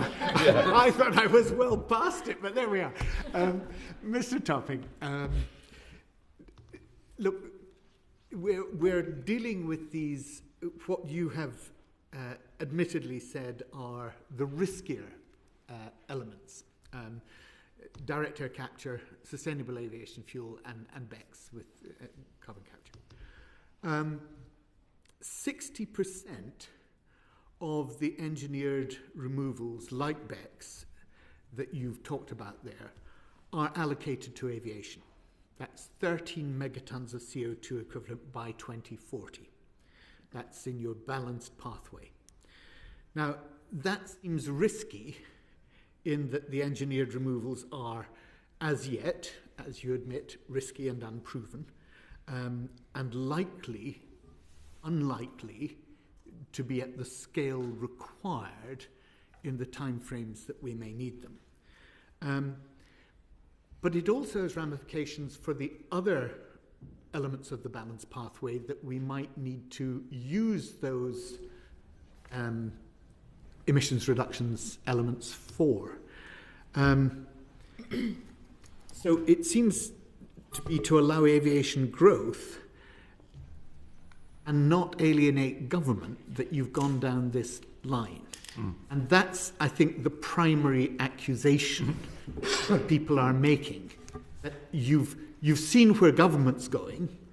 They're going hell for leather for airport expansion. They want growth. And you've modified what you've said, and this was my criticism to Ms. Pinchbeck last time, that I felt that instead of giving us science, you were giving us what you thought would be acceptable, whereas your job is, in effect, to tell us the truth, and then let government say, well, if that's what the science is, nonetheless we're going to take these decisions because politically that's what we can do. Yeah, so you may want to jump in on some of the specifics about the number of megatons, but just a couple of points about our approach. So it's less science and more engineering and economics. To be clear, the science tells us how bad the problem is. Engineering and economics tells us about the solutions. I didn't say riskier, I said less certain. There's a big difference because these are solutions which are required later on in the pathway than some of the things which are more certain. And I just want to address head on the accusation of bending with the political wind, I think. Where we have these less certain technologies, the models often want to find the cost optimal and say, well, just do that. And what we force the models to actually keep optionality. Because we say that given that it's 10, 15 years away and we haven't yet had technology lock-in, we don't want a model to tell us what the answer is. We want to make sure we've got a range. We also want to make sure we do not just rely on technological silver bullets. And for example, in aviation, remember, we have a baseline, which, the baseline is very significant demand growth, I think, like 45% demand growth by 2040. So it's against the baseline that we're always mitigating. 54% of the emissions reductions in our balanced pathway for aviation are demand reduction. Right? So it's not like we've just thrown a technological silver bullet at aviation. I don't know, and do you want to say something about the distribution? Sorry, whilst you're on demand reduction, can I just ask you specifically about that? Because I think the CCC position is that we need a carbon price on non-EU air travel. You say £272 per tonne by 2029, and the Jet Zero strategy assumes a carbon price on non-EU flights from 2035 that is £484 per tonne by 2050. Now, you know as well as anybody that at the moment the government has no policies at all in place to deliver that price hike. And that's what... So even when... Because you've said, I think, 17%, you quoted it before the break there, you said that we are less optimistic than government. Government 22%, we're saying 17% by 2040 of SAF. But the carbon brief analysis says that SAF will only cut emissions by 0.8% below the current levels by 2040, precisely because of the point that you've just made, because the demand is increasing exponentially. So we have nothing in place to suppress demand in terms of price indicator. You are agreeing that the price has to go up, but there's no evidence it will, and if it doesn't, you're not going to get those reductions that we need. Just a couple of thoughts on price, and I'll ask Emma to maybe on some of the detailed pathway questions. I mean, you rightly, I mean, again, there's a couple of points I want to make on price here. One is from our citizens panel, where I would say it's the sort of food and the aviation areas that the citizen panels come out strongest in their views that the policy response should be fair, and also that it should embody a polluter pays principle. And so when you talk about our model pathways assuming prices on emissions, it's really important to I want to just distinguish that there are two ways in which you can send a price signal to try and damp demand. One is you can just reduce supply, but then the price goes to a scarcity rent and doesn't do anything to actually change the trajectory of the sector. And the other one is it can go to actually pay for the technology for the SAF in this case. And I want to be very clear that we think the latter is sensible because it's driving change. Yes. The other one is just pushing demand elsewhere. We're aligned on that. Yeah. Emma, do you want to talk about some of the details of those? No, I don't recognise all the I think that point on one of the decisions made was that, and just to be clear about where that rent goes to, it goes to airports instead of to the aviation industry in a polluter pays model, investing in SAF, but also DAC. So the costs in our report reflect some of those cost pass-throughs for the technologies we're recommending. Just in terms of price, you are of course right that one of the things in that model is that there is a degree of assuming what price will do in relation to demand and assumptions about price elasticity for flying. Again, we've based that on the best evidence we have, but as Nigel has spelled out, in areas where there are uncertainty, we haven't shied away from recommending contingencies in the carbon budget advice, and this is an area where clearly we've made a series of recommendations about the balanced pathway, but we think that the government will need to develop contingencies alongside investing in things like SAF and whatever mechanism they have for getting the aviation sector to do its fair share of emissions abatement. So that's been the thought process. I also wanted to step back and because you mentioned other bits of the economy, just broad brush, removals in the pathway exist because after the period of the 7th carbon budget, when we start to get into the late 2040s, as you know, there will be bits of the economy where we're still emitting, primarily agriculture, because we still want to farm and have livestock and they produce emissions. But also, if I could just add in there, if the government follows your recommendation to stop importing as much biomass, to reproduce the same biomass in the UK would actually take 3% of the land area of the UK, more than is being used for farming at the moment. So I'm really keen to understand the holistic way in which you've looked at these technologies, what did you call them? I called them risky, you called them less certain technologies. Because unless we look at it in that holistic way, from the biodiversity point of view, the farming, the food security point of view as well, we're not actually arriving at a sustainable solution. So I was actually going to come and cover it. So if you think about the two areas of the economy largely where we'll still have emissions, 3 if you count some residual emissions from industry, they are largely agriculture and aviation. What the committee chose to do in the way they thought about removals is, broadly speaking, man-made removal technologies are being driven by aviation and that kind of polluter pays mechanism. And in the agricultural sector, we've thought about things like natural sequestration, including trees and peatland. Now, when you then look at our land use advice, for the first time, we've modelled a whole loop, holistic, I think your word was, system. So anything in the 7th carbon budget which has a land use implication is factored in to our advice on agriculture, but it's also factored into our advice on things like bioenergy crops across the economy.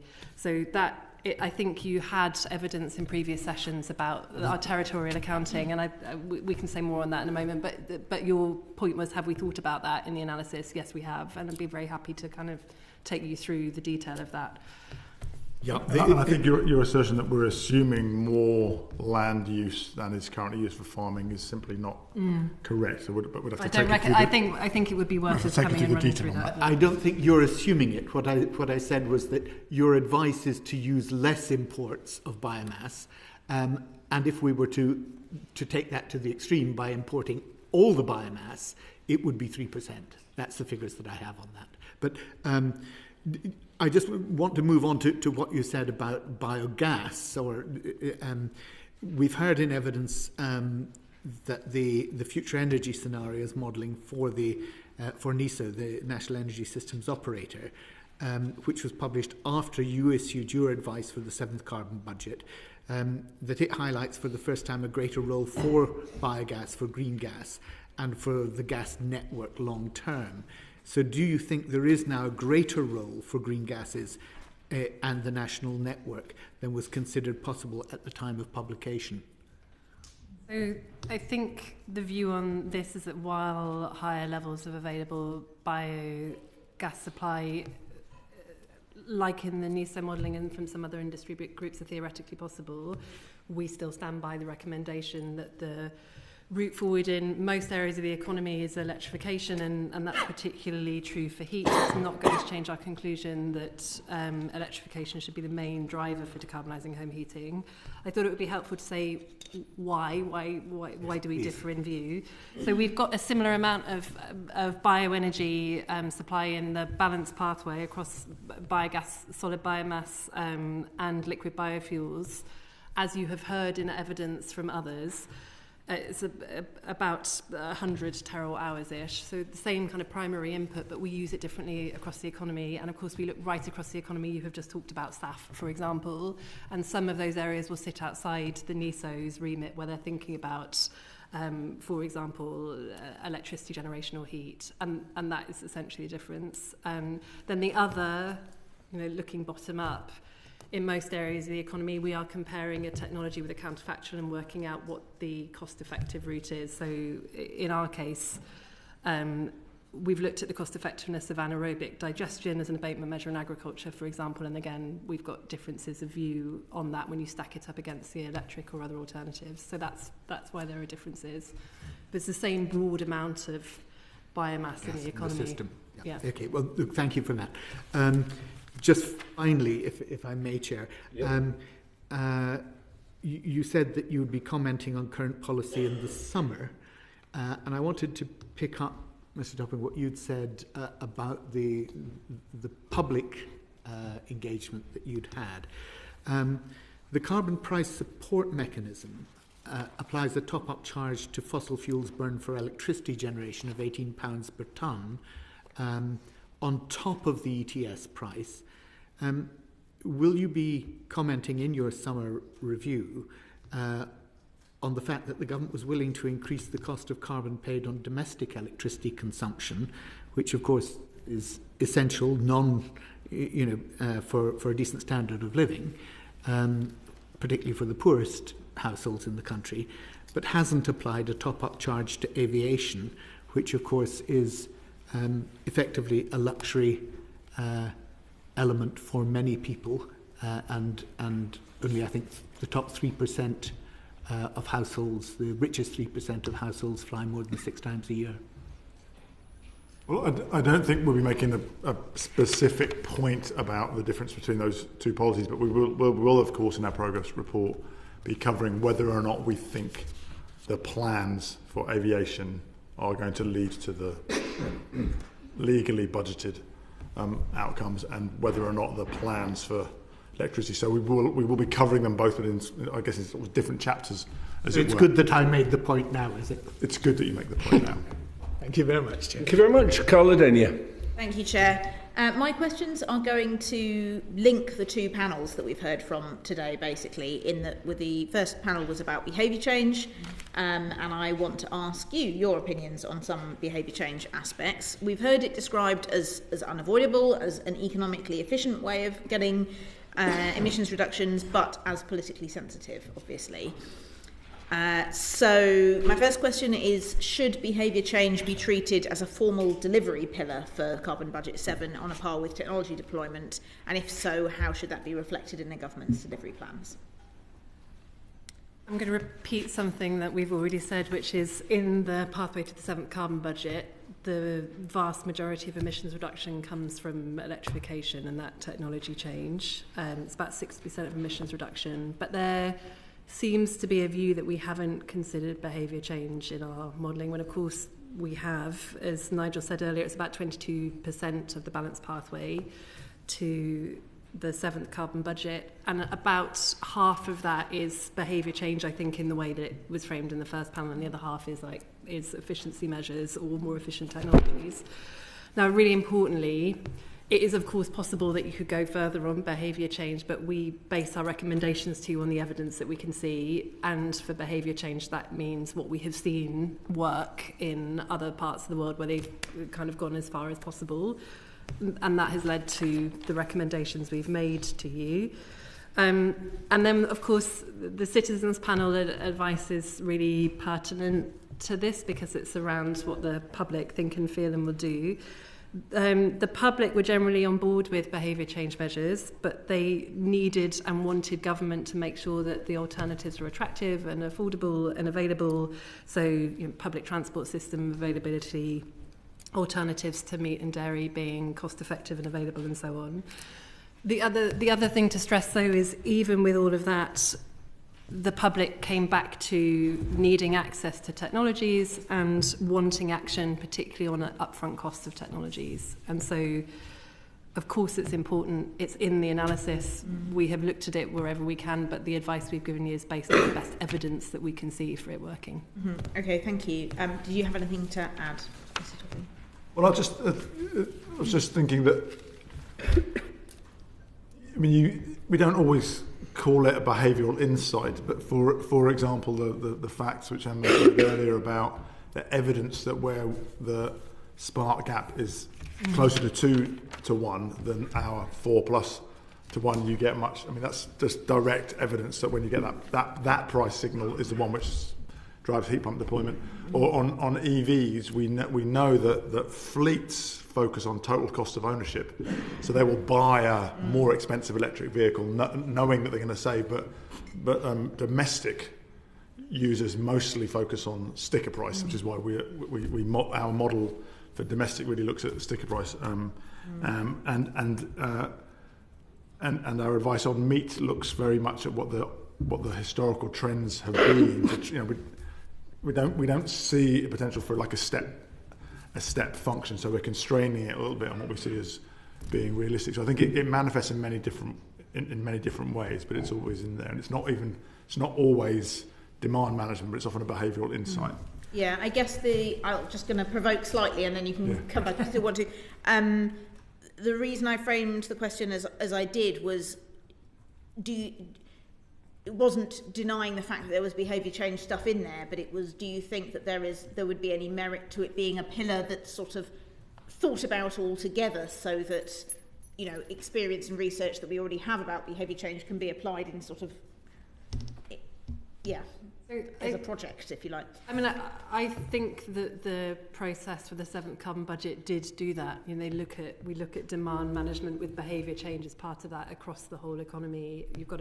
I've given you the aggregate figure, but also we grouped solutions by household. So we looked at what it meant for the household, and I think I've said this to the committee before, but even at household level, 2/3 of emissions reduction there comes from the choice to get an electric vehicle when your existing vehicle needs replacing and not before.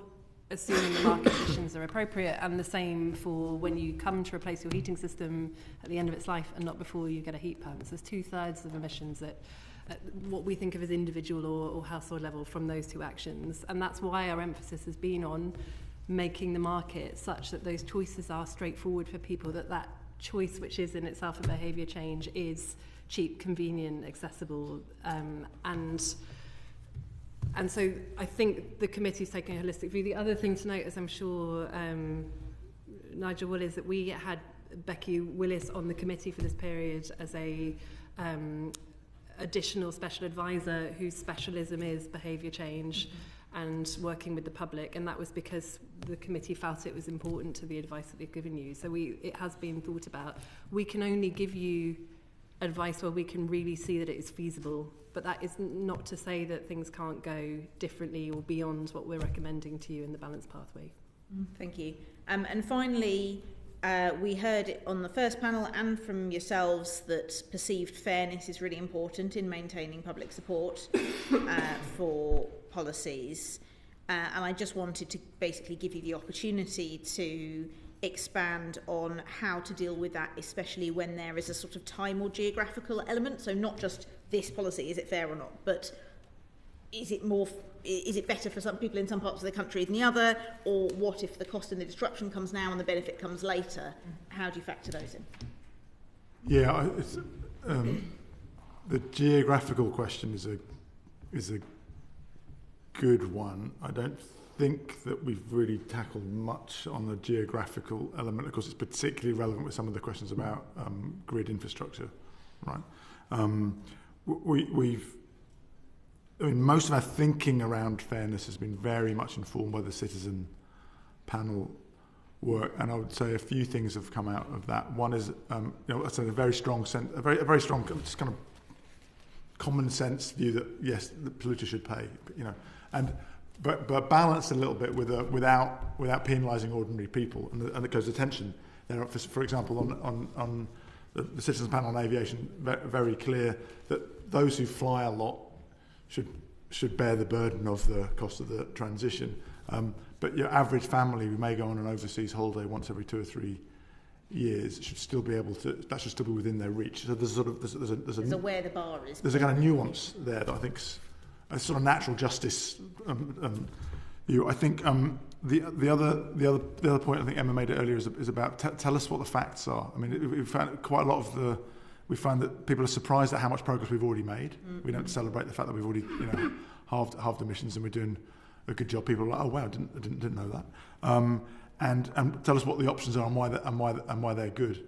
I think we were just talking earlier about the fact that still a lot of people haven't moved to a cheaper fixed electricity tariff, and hardly anybody's moved to a time of use tariff, even though they would automatically save money with very little effort. So I think natural justice help us understand what and make stuff accessible, and then I think where there's a upfront cost burden, then people will need help. That's been a very clear message, and so that's particularly the case, of course, with heat pumps. It's one of the reasons we're so obsessed with the spark gap, because that makes the market able to do cleverer things with front-loading costs and smoothing over a bill period. But I think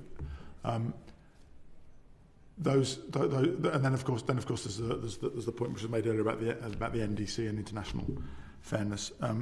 I think that we're also very, very clear in our advice that there is this prize domestically of £700 on transport costs and £700 on home energy bills at the end, which is the, if you like, the prize for us all making this transition. But so most of our thinking on fairness is driven by, and I'll just add, Becky's advice has been fantastic. She's been an advisor to the committee, but we've been so convinced that we need that as a core part of the committee that I'm now recruiting. And one of the things we're looking for is somebody who brings that behavioural insight. I don't know if you want to add anything. Maybe I'll miss something on the geographical. No, point. Yeah. Well, I think we generally don't look regionally because our job is to give you the overview for the UK as a whole. However, I think there are a couple of areas where we talked about regional specifics in the advice. One of which is we talked about particular communities that will face significant change over the next couple of decades. For example, Aberdeen and the oil and gas sector, but also particular farming communities. And the committee acknowledged that and talked about the need for particular approaches for them in the transition. And then I will follow up on this in case I'm not right, but I think the farming archetypes that I talked about at the beginning, the 15 or so farms we looked at, have a geographic element. So it's, for example, a largely dairy farmer in the north of England, because, and I'm from a rural community, the nature of farming and what kind of farm you have is highly geographically dependent. So I think the archetype work, we did capture some of that. And then lastly, on fairness, just to point you to not just the citizens panel advice, but also that distributed impact analysis for the first time that looked at different kinds of households and how the overall impacts and the benefits, so the costs and the savings, fall on different kinds of household. That's there as well. And again, we didn't take a view necessarily, but we laid out the evidence so that you can take a view, because really I think some of the question of fairness is political choice, and that is definitely for you and not for the committee. Thank you very much. Samuel Wilson. Whilst the message about reaching net zero by 2050 may have been getting over, and recent YouGov survey showed that 60% of the population, though it's a falling number, now support it. When it comes to the actual measures, there's no majority support for most of the measures we have talked about here today. Don't have majority support, even though there is support for the general objective by 2050. And one of the cost and behaviour change which people consider not prepared to accept, one of the other areas that we have been informed about is inconsistency. And I mean, whether that's things like reports that the minister responsible for net zero has flown twice around the world, since he has come into his position, although he wants everybody else to fly less, or the government's the promotion of EVs, and then in the budget put a tax per mile on EVs. That kind of inconsistency is bound to have had an impact on people's desire to actually do the things that are required to reduce CO2 emissions. How important do you think the mixed messages from government are in causing resistance to the objective which the government has set? So I think there are two parts to that question. One, I would slightly push back on the public support for the measures, just thinking about the social research that you can find in the 7th Carbon Budget and the work we've done with the public. I think it's true that there isn't a majority understanding maybe of all of the technologies that we want to deploy or what the pathway looks like, but we have found that once you have a conversation with the public, most of them are very supportive of not just the overall targets, but the measures. The thing that they say frequently is a concern about fairness in various guises. They prefer polluter pays mechanisms, so there's a kind of concern about people doing their fair share, particularly the private sector and government, but also support for the cost of the technologies. And again, that's behind a lot of the recommendations that the committee then want to make. The other thing is, and we haven't... Before we move on, can I just ask you, I'll come back to Sammy in a moment, but you say, well, once we've explained to people, then they agree with us. But obviously the majority of people haven't sat down with you and had your explanation. Where are we right now with those people who haven't been sat in a room and explained what it's all about? Where are they on public opinion on this? So I think, some of this is it feels like more of a question for all of you in terms of you've got the polling information, you've seen the same social research we have. I think, broadly speaking, people still support the net zero transition. There are decades worth of polls that say that. I think it would be fair to say on the body of evidence that, of course, when the economy is constrained, people's concerns about costs go up. Their concern about the environment might go down, but the environment in most polls I've ever seen of the UK public and climate change rates as a top 5 political issue. Okay, I'll let you carry on with the second half of Sammy's question. But I think that is definitely that is kind of partly the politics of it, which it feels like it is definitely a huge job. I wanted to say the other thing is that you can look at some of the market data, and I wanted to put some of these statistics on the record as well, if we could, in relation to how confident can we be about the 7th carbon budget, because that's one of the questions you asked us earlier. Of course, some of that is about government policy action, particularly enabling action on things like the electricity price. But the other bit of it is what is business doing and what are people doing themselves. And some of the indicators we talked about in the progress report this summer are good and on track for the trajectory that we need to follow. So I think SMMT just this week said a quarter of new car sales are now electric vehicles. In the progress report in the summer, we said it was a fifth, so it's now a quarter. We've got a 56% year-on-year increase in the deployment of heat pumps, and we think that the data looks good for this year as well. Again, foreshadowing the progress report for this June. Tree planting rates increased 59% in the last progress report. So sometimes the kind of perception that things are not moving does not match the actual market data that we track, and I think that's really important to tell all of you as parliamentarians.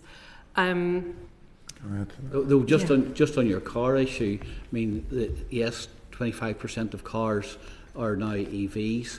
However, the point that the manufacturers have made is that was only achieved by giving a £15,000 discount on each of those cars, and they claim that is unsustainable. So, you may have achieved that kind of figure this year. Is it sustainable without destroying the car industry? Of course, the other challenge they have is can 1,500. I mean, let's not get into the exact economics of the car market, but of course then they've got the challenge of there is a low-priced electric vehicle globally, and that will challenge our car makers as well if they can't keep up with that market. The electric vehicle market is not just domestic, it's international, and the statistics I've just talked about for UK sales are matched now by other major economies, which tells you there is a direction of travel for our OEMs to keep up with.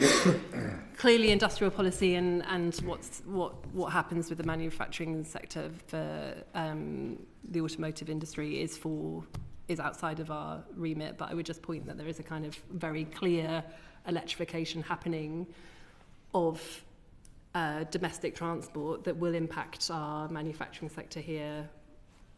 And I think that speaks to the need to keep up with the market. You asked about certainty, which is the most important thing. Yes, of course, certainty matters, particularly for companies like manufacturers that have long lead times in, for example, changing over their production lines, or in the world that I used to be in, the length of time it takes to design and commission a offshore wind farm. Businesses come to you and say regularly they like the carbon budget framework because it gives them a 10 to 12 year roadmap outside of a parliamentary system where there's often only a kind of 5-year look ahead, and that helps them invest because it gives them a sense of direction and that confidence that the government is sticking to a long-term strategy really does help investment, particularly for large infrastructure, particularly cheaper capital like pension funds. So yes, of course it matters. If that certainty is important and inconsistency can have an impact. We have heard that policy changes in some departments or policy proposals in some departments, one which was mentioned actually was the Department of Transport, where the decisions made, I suppose, in the face of the harsh reality that you need a transport infrastructure, and a robust transport infrastructure if you're going to deliver economic growth, is inconsistent and sometimes contradicts some of the objectives of the net zero policy. What role do you see, if any, for the likes of the Prime Minister's office or the Treasury to have some oversight and indeed maybe some interference in the work of departments where it is seen that the policies which they're pursuing because they believe it's important to achieve their objectives contradict the policy or set us against the policy of achieving net zero? Maybe I'll take that. I think part of, I mean, obviously from someone who's spent the first half of my career in the automotive sector. I just reinforce that consistency really does matter for confidence in investing in particular, which is what is needed in the private sector to play the part here. And that's, of course, it's consistency within sectors, but there's also a need for some consistency across. I think there is a coordination need. I mean, I think you've asked us previously about the mission board, which my understanding is that should be the forum for that coordination. We haven't been asked to present to that board or participate in it. So I do think there is a very good question about the joined up governance of the transition. I mean, I would say the very strong supportive messages from the Prime Minister and from the Chancellor. I think in the budget, as we mentioned, some good joined up moves on removing policy costs from electricity bills. But I think that consistency and that coordination is really important. And we're not aware of how that coordination is happening at the moment. Whether the uptake in technology such as heat pumps, the progress is slower or more disruptive than was anticipated. How important is it that the government maintains a wider set of lower impact alternatives options, and what might those options include? Well, if you're specifically talking about heat pumps, I don't know what those options might include, because basically we're very confident that heat pumps is the technology for the majority of home types. Think about 80%. And I just want to push back a little bit on the assertion that progress is slow, because again, we know that this kind of technology adoption happens exponentially. And between 2021 and 2024, we've seen 37% compound growth rate. It was 56% between 23 to 24. Now, that's from a very low base. So in absolute terms, you're right, it's slow, like 96,000 or 98,000 heat pumps in 2024. But remember, that was a 30 million homes, so 1% is 300,000. So as opposed to what was the target, 600,000? Yes, but when? And our pathway gets to 450,000 by 2035. To go from the 2024 figure to our 2035 target, you need compound growth of about 27% a year. For the last few years, we had 37%. So the key thing is to maintain that compound growth rate from a very low base. And this is a case where we're very clear that the technology. So, for example, we've been calling for some time for the government to clarify that hydrogen doesn't have a role in home heating. That would be one that would be good to give the market the clarity that the government is going to start experimenting with an alternative to heat pumps.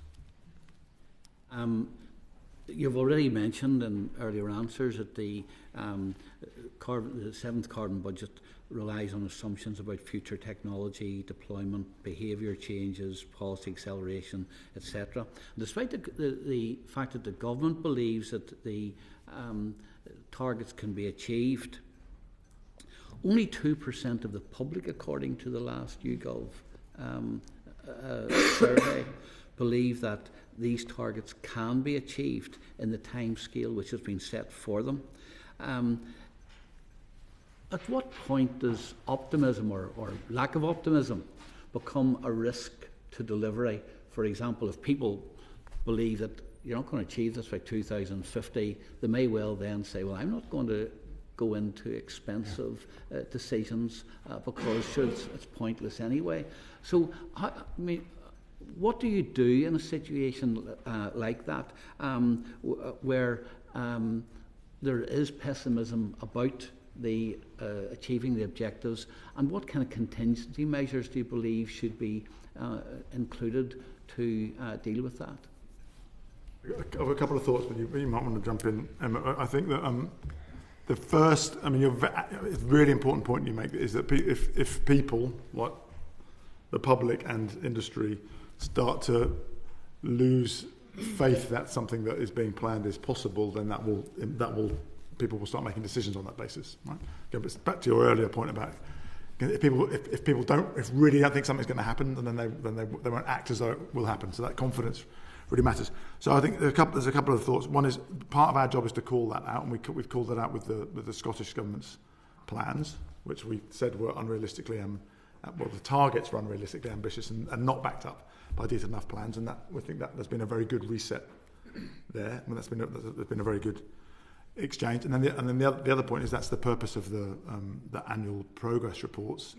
And we said in our last progress report that the current carbon budget is going to be really challenging to achieve, but it's still within grasp. And so in the next 2 or 3 years, we'll find out whether it's going to be delivered or not. And of course, if we start missing carbon budgets, it puts more pressure on future carbon budgets. That's a big part of our job, is to provide that progress report and to call out when we think ambition is unrealistic. Thank you. I would add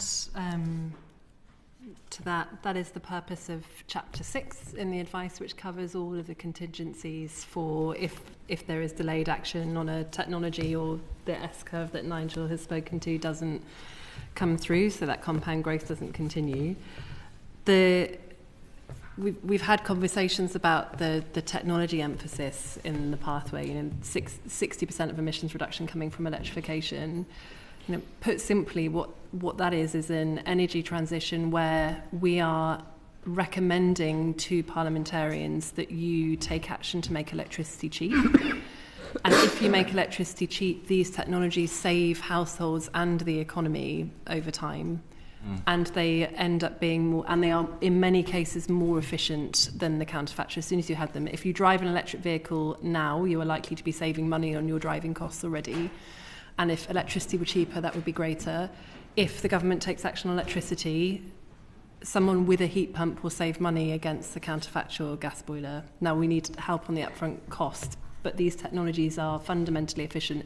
We halve energy losses in the net zero balanced pathway energy system relative to the energy system of today. They're just a more efficient technology. So a lot of this is about you make the technologies more attractive and available, and then it isn't a conversation about net zero, as it were. It's a conversation about a cheaper technology. However, that does depend on those technologies deploying at the rates we anticipate, and that's why there's a big chapter on alternative contingencies in the plan.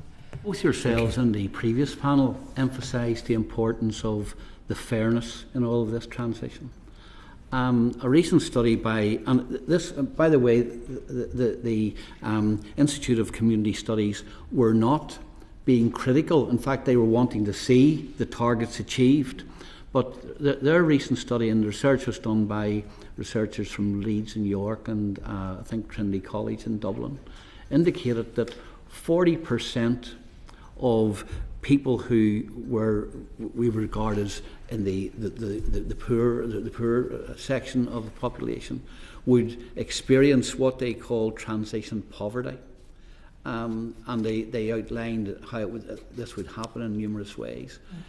In your commitment to ensuring that the transition is fair, whether that's in taking some of the costs out of electricity bills and passing them on to taxation or whatever it happens to be, have you done any estimate of the costs of what this is likely to be, and how the money to pay to ensure that the transition is fair is going to be raised? Does it mean higher taxation? So what you do is you just simply put the costs on in a different way, and how much, especially at a time when the government is already saying that it's difficult to increase taxes anymore? There's quite a lot. That's an omnibus question, right? There seems to be a few there. I think, first of all, the point about transition poverty, that's why we've done the detailed distributional archetype work that Emma's talked about to check that, and I don't recognise that 40% figure, so that's interesting. We can maybe take that offline and look at the distributional work we've done and that report that you cite. I think in terms of the overall cost of the transition, we as we've said in our advice, we see it's come down a lot since the last budget, partly because we've already done some of the investment, partly because technology costs are coming down. It's now a net of 0.2% GDP per year. That's a net of a big investment and a big saving. This is a macroeconomic question, right? We see very big savings, but you have to invest to get the savings, and if you don't invest, you won't get the savings. Interestingly, part of the challenge we're having with the grid now is a result of some decisions about 10 years ago, deliberate decisions to invest in generation but not invest in the grid, and that's created some challenges. That was a macroeconomic decision. So our analysis shows a relatively small net cost of investment over savings. Of course, our savings stop at 2050 because our remit's only to 2050. I think one of the things we're looking seriously at is extending our macroeconomic analysis through to the 2050s when it's really all benefit and very little cost. And then how that is distributed is a political question about how progressive or regressive taxation is, and how bills and how bills are assessed and things like that. Okay, I want to now bring in finally Jonathan Davis, if I may. Thank you. Some of Sammy's questions related to the executive. I think these ones relate more to the legislature.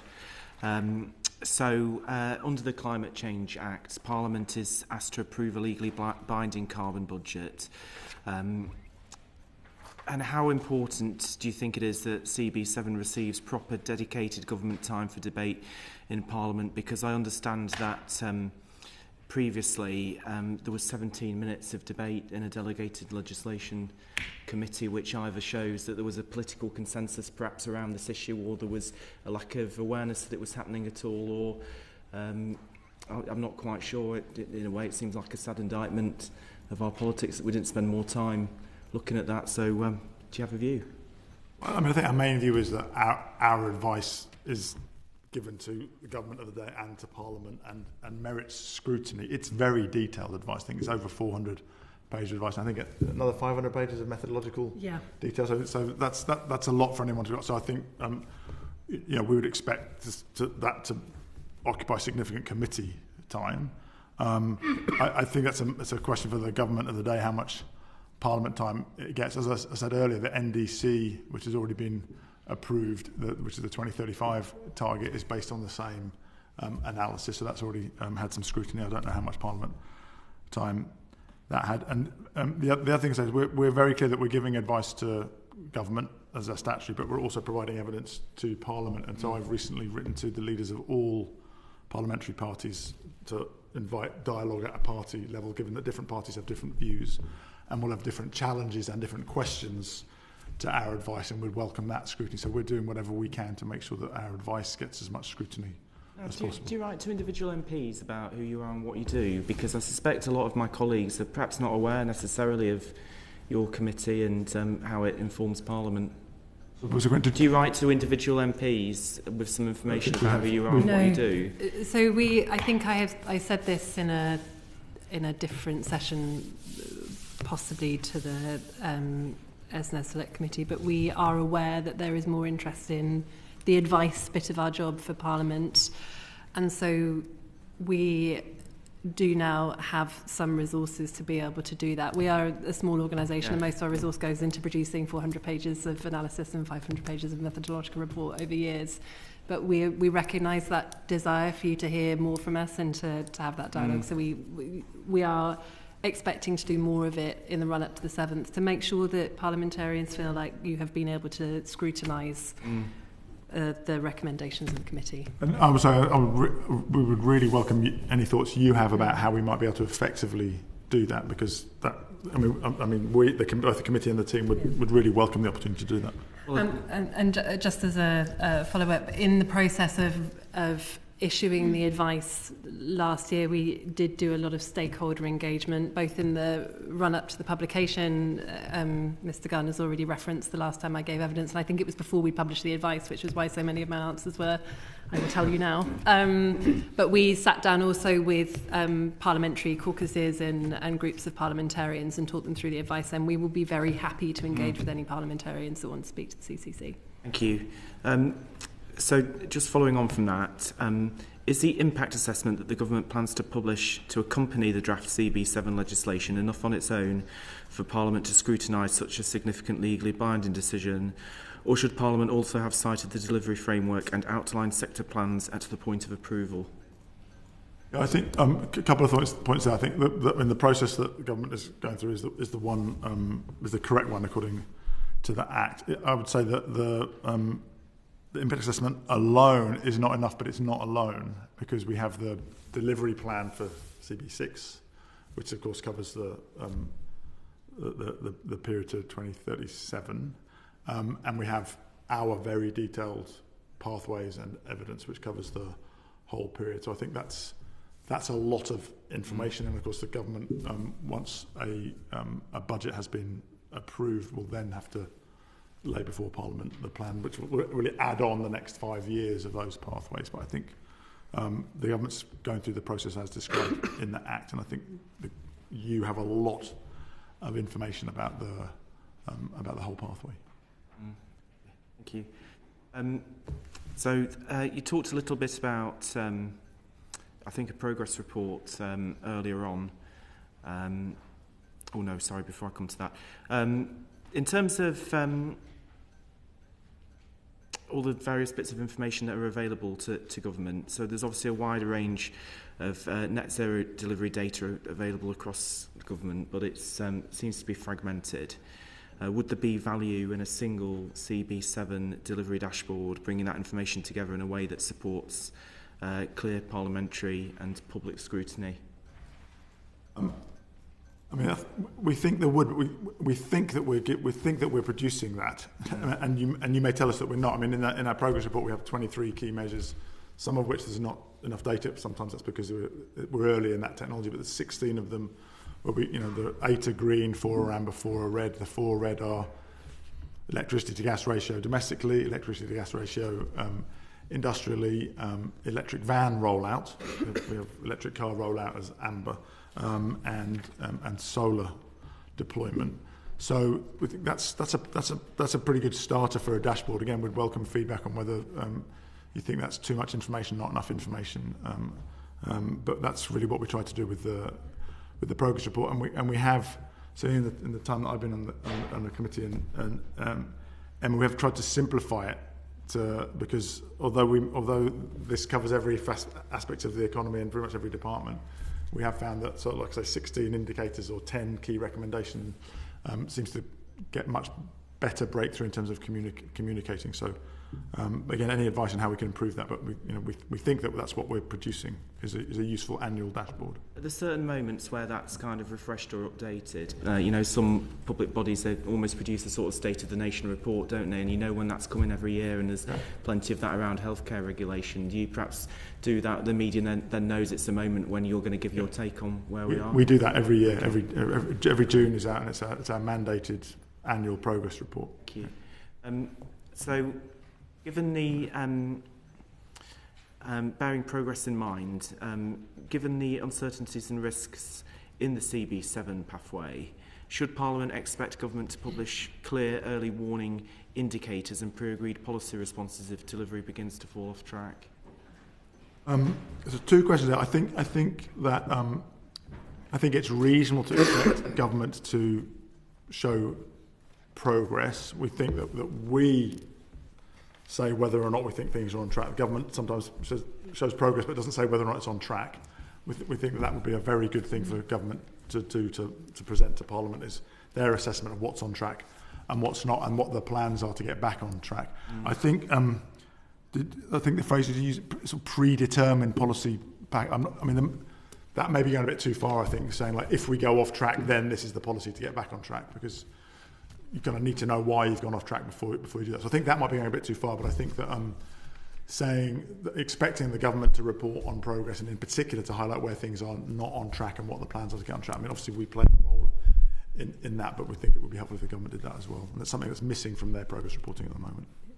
It occurs to me that it might be worth stating the job of the CCC in terms of the Act, because I think sometimes the distinction is missed that we are the advisors to government.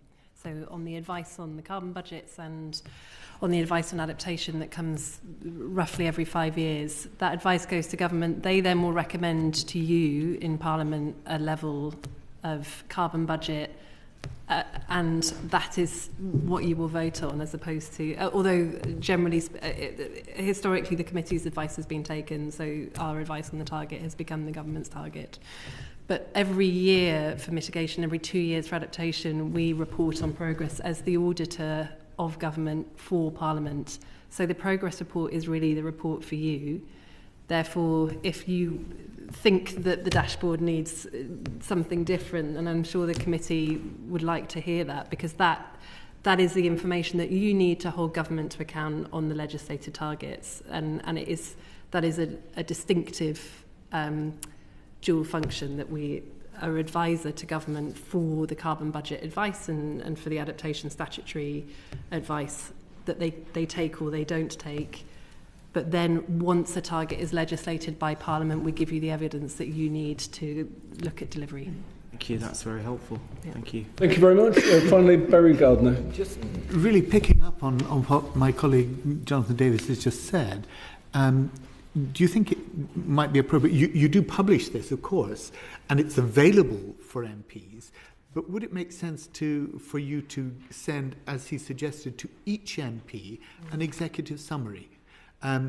Because very often, you go into the table office or the vote office and finding all the documents that you might want to look at, you come out with something like this. But just an executive summary sent by you to every MP might be a very good way of making sure that they have that information, and if they want to then research it further, they could. I think both Nigel and I would say that we are quite keen to make sure that we are doing everything we can to make sure that you're getting the evidence that you need. And yes, that's a good suggestion. Any suggestions about how you would like to receive the evidence will be helpful. Clearly, in the information environment that you're all in, just simply publishing the advice and hoping you see it might not be optimal. We're saying that everything we've spoken about today, though, is available. Everything that we do is available online, all the methodology reports, all of the supplementary evidence. So should you wish to read all 500 pages, you can find it. I would say if you ask us to do that, we will do it. And if you don't, we'll probably do it anyway now. Given you seem to be giving us the encouragement to do that. But you understand the load on parliamentarians and how you best receive information, so we would, we're very serious about our job of providing you with tools to do your job. Not you, the committee, but more broadly parliamentarians. So please be proactive in telling us how you think we can do that better to make it easier for you and your colleagues. I mean, we have heard people say to us that it's very difficult to find the bit of information you want in a 400+ page document, and we accept that. So anything we can do to summarise or guide, so those two things, maybe sending a summary to everybody and maybe repeating some of those presentations to caucuses of the interested, we'd be very happy to do.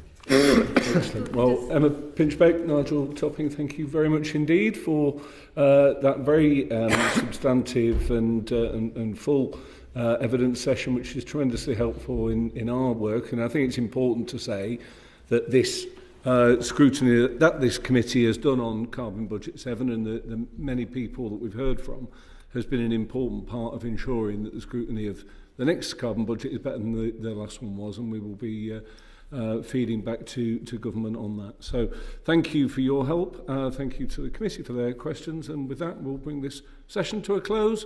The sitting is suspended. Order.